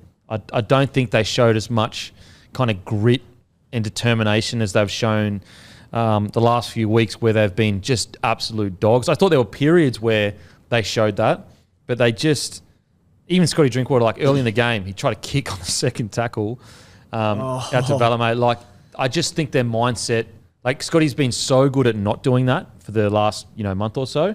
So I just think going down there, they kind of they felt like the result would just fall into their lap because they're such a good footy side. So I think they'll be fine. I think depending on what happens with Val Holmes, did we say 3 to 4 weeks? Yeah. Christ, he's going to be a loss. Even have a look at the weekend. Like, I don't think he didn't overly stand out to me, to be honest with you. He still ran for 168 metres at centre. He does it every goal week. Kicking as well. Goal kicking, yeah. What did that go to? Chad or Drinky? Oh, I think it was. no. I think it was Chad during the final Was it? series. Yeah, Oh, I think Chadwick. Christ. it'll be Chad. As a non-drinky Supercoach owner, that's great news. Mate. You tipping Chad for big things over the next few weeks? Chadwick. Goal kicking? Look, hold, boys. Just hold. Just hold. Just fucking ease up, boys. We don't even know who's going to be gone for 3 or 4 weeks, and you already. I think it's stupid over here. Yeah, mate. See, that's the problem with you Supercoach players is you get reactionary. You don't fucking hold till the end of the season and make the right calls. You don't know how true that is. It's so accurate. Yeah. So, look, I got to give raps to Cohen Hess again. I've loved his work. I know he didn't set the world alight, but I do think that his attitude is just completely flipped. He's been good this year. But yeah, just one of those games where I think that they felt like we're going to walk in, get the 2 points, see you later, and we'll get on our bike. What did you boys think? Yeah, I thought very similar, mate. I think that I just think you have to give full credit to the Titans in this game. I thought they were really good. I thought the Cowboys still threw plenty at them, but the Titans held on, did well. I think, is it Valamay, the winger? I spoke about the other day. How good is he? He's killing it up there. He's doing so. Geez, that's been a really good signing by them. It's been a great signing, because he has been probably too long he's been good, but yeah, probably their best winger the last month. He went up there, and I genuinely thought he'll go play for a Q Cup team, and I will never hear his name again. He hadn't played a lot of, came from the Raiders system the last few years, and hadn't played a lot of NRL just because he had his defensive issues, and you thought coming up here, why is that going to change anytime soon? He's been great defensively. Outstanding. But yeah, not much to add really, boys. Not much to add? No. Alrighty, boys. Time for tips. Time for tips for this week coming. We got Roosters. They're paying $1.60. You got Manly paying $2.35. It's at home for the Roosters. What are you going, Guru? Mate, I've never been more rattled or scared to put my tips in. I'm petrified. I'm going to take the Sea Eagles in this one. Okay. I think just one word answers from here on out. Roosters. Roosters? Roosters 13 plus. Look, I think there's a lot of value in Manly. Thinking Roosters, maybe Manly. Roosters, maybe. Who've you got at the Does this line? bloke learn? Who've you got at the line? I'm joking. I'm joking. So who'd you go? I'm going Roosters. Okay. I'm going Roosters. Titans defeat the Warriors. Titans, play the Warriors. Titans paying $2.71. Warriors paying $1.47. Oh, this is a tough one. Warriors off a bye, I'm going to take. Yeah, Titans got the quick turnaround, so Warriors off the bite. Warriors. Oh man, I'm nervous because every time if I pick for the Warriors, I might curse them because whenever I pick against them, they win big and win well. Oh, this is a tough one. I'm going the Warriors. Huge. There's a huge Warriors supporter base in Gold Coast as well. There you go. So you said when you back them, they lose generally. No, when I don't back them, they win big. Because Yep. I've doubted them all year long. Okay. Well, I haven't really doubted them, but when it gets to big games, I just feel like I can't get myself across the line, and then they prove me wrong every time. Wall-to-wall Warriors there. Panthers playing the Storm. Panthers $1.35. Storm $3.22.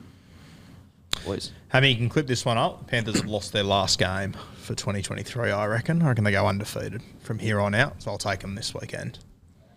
Big call. Big call. Heading for Panthers. Panthers. Bit of value in the Storm. Panthers. Cowboys versus the Broncos. Cowboys $2.10. Broncos $1.77. It's at home for the Cowboys. I'm going to take the Broncos.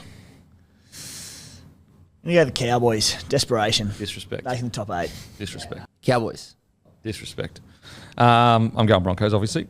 13 plus or just... Just good, strong, solid win, mate. Don't want to put the mocker on them.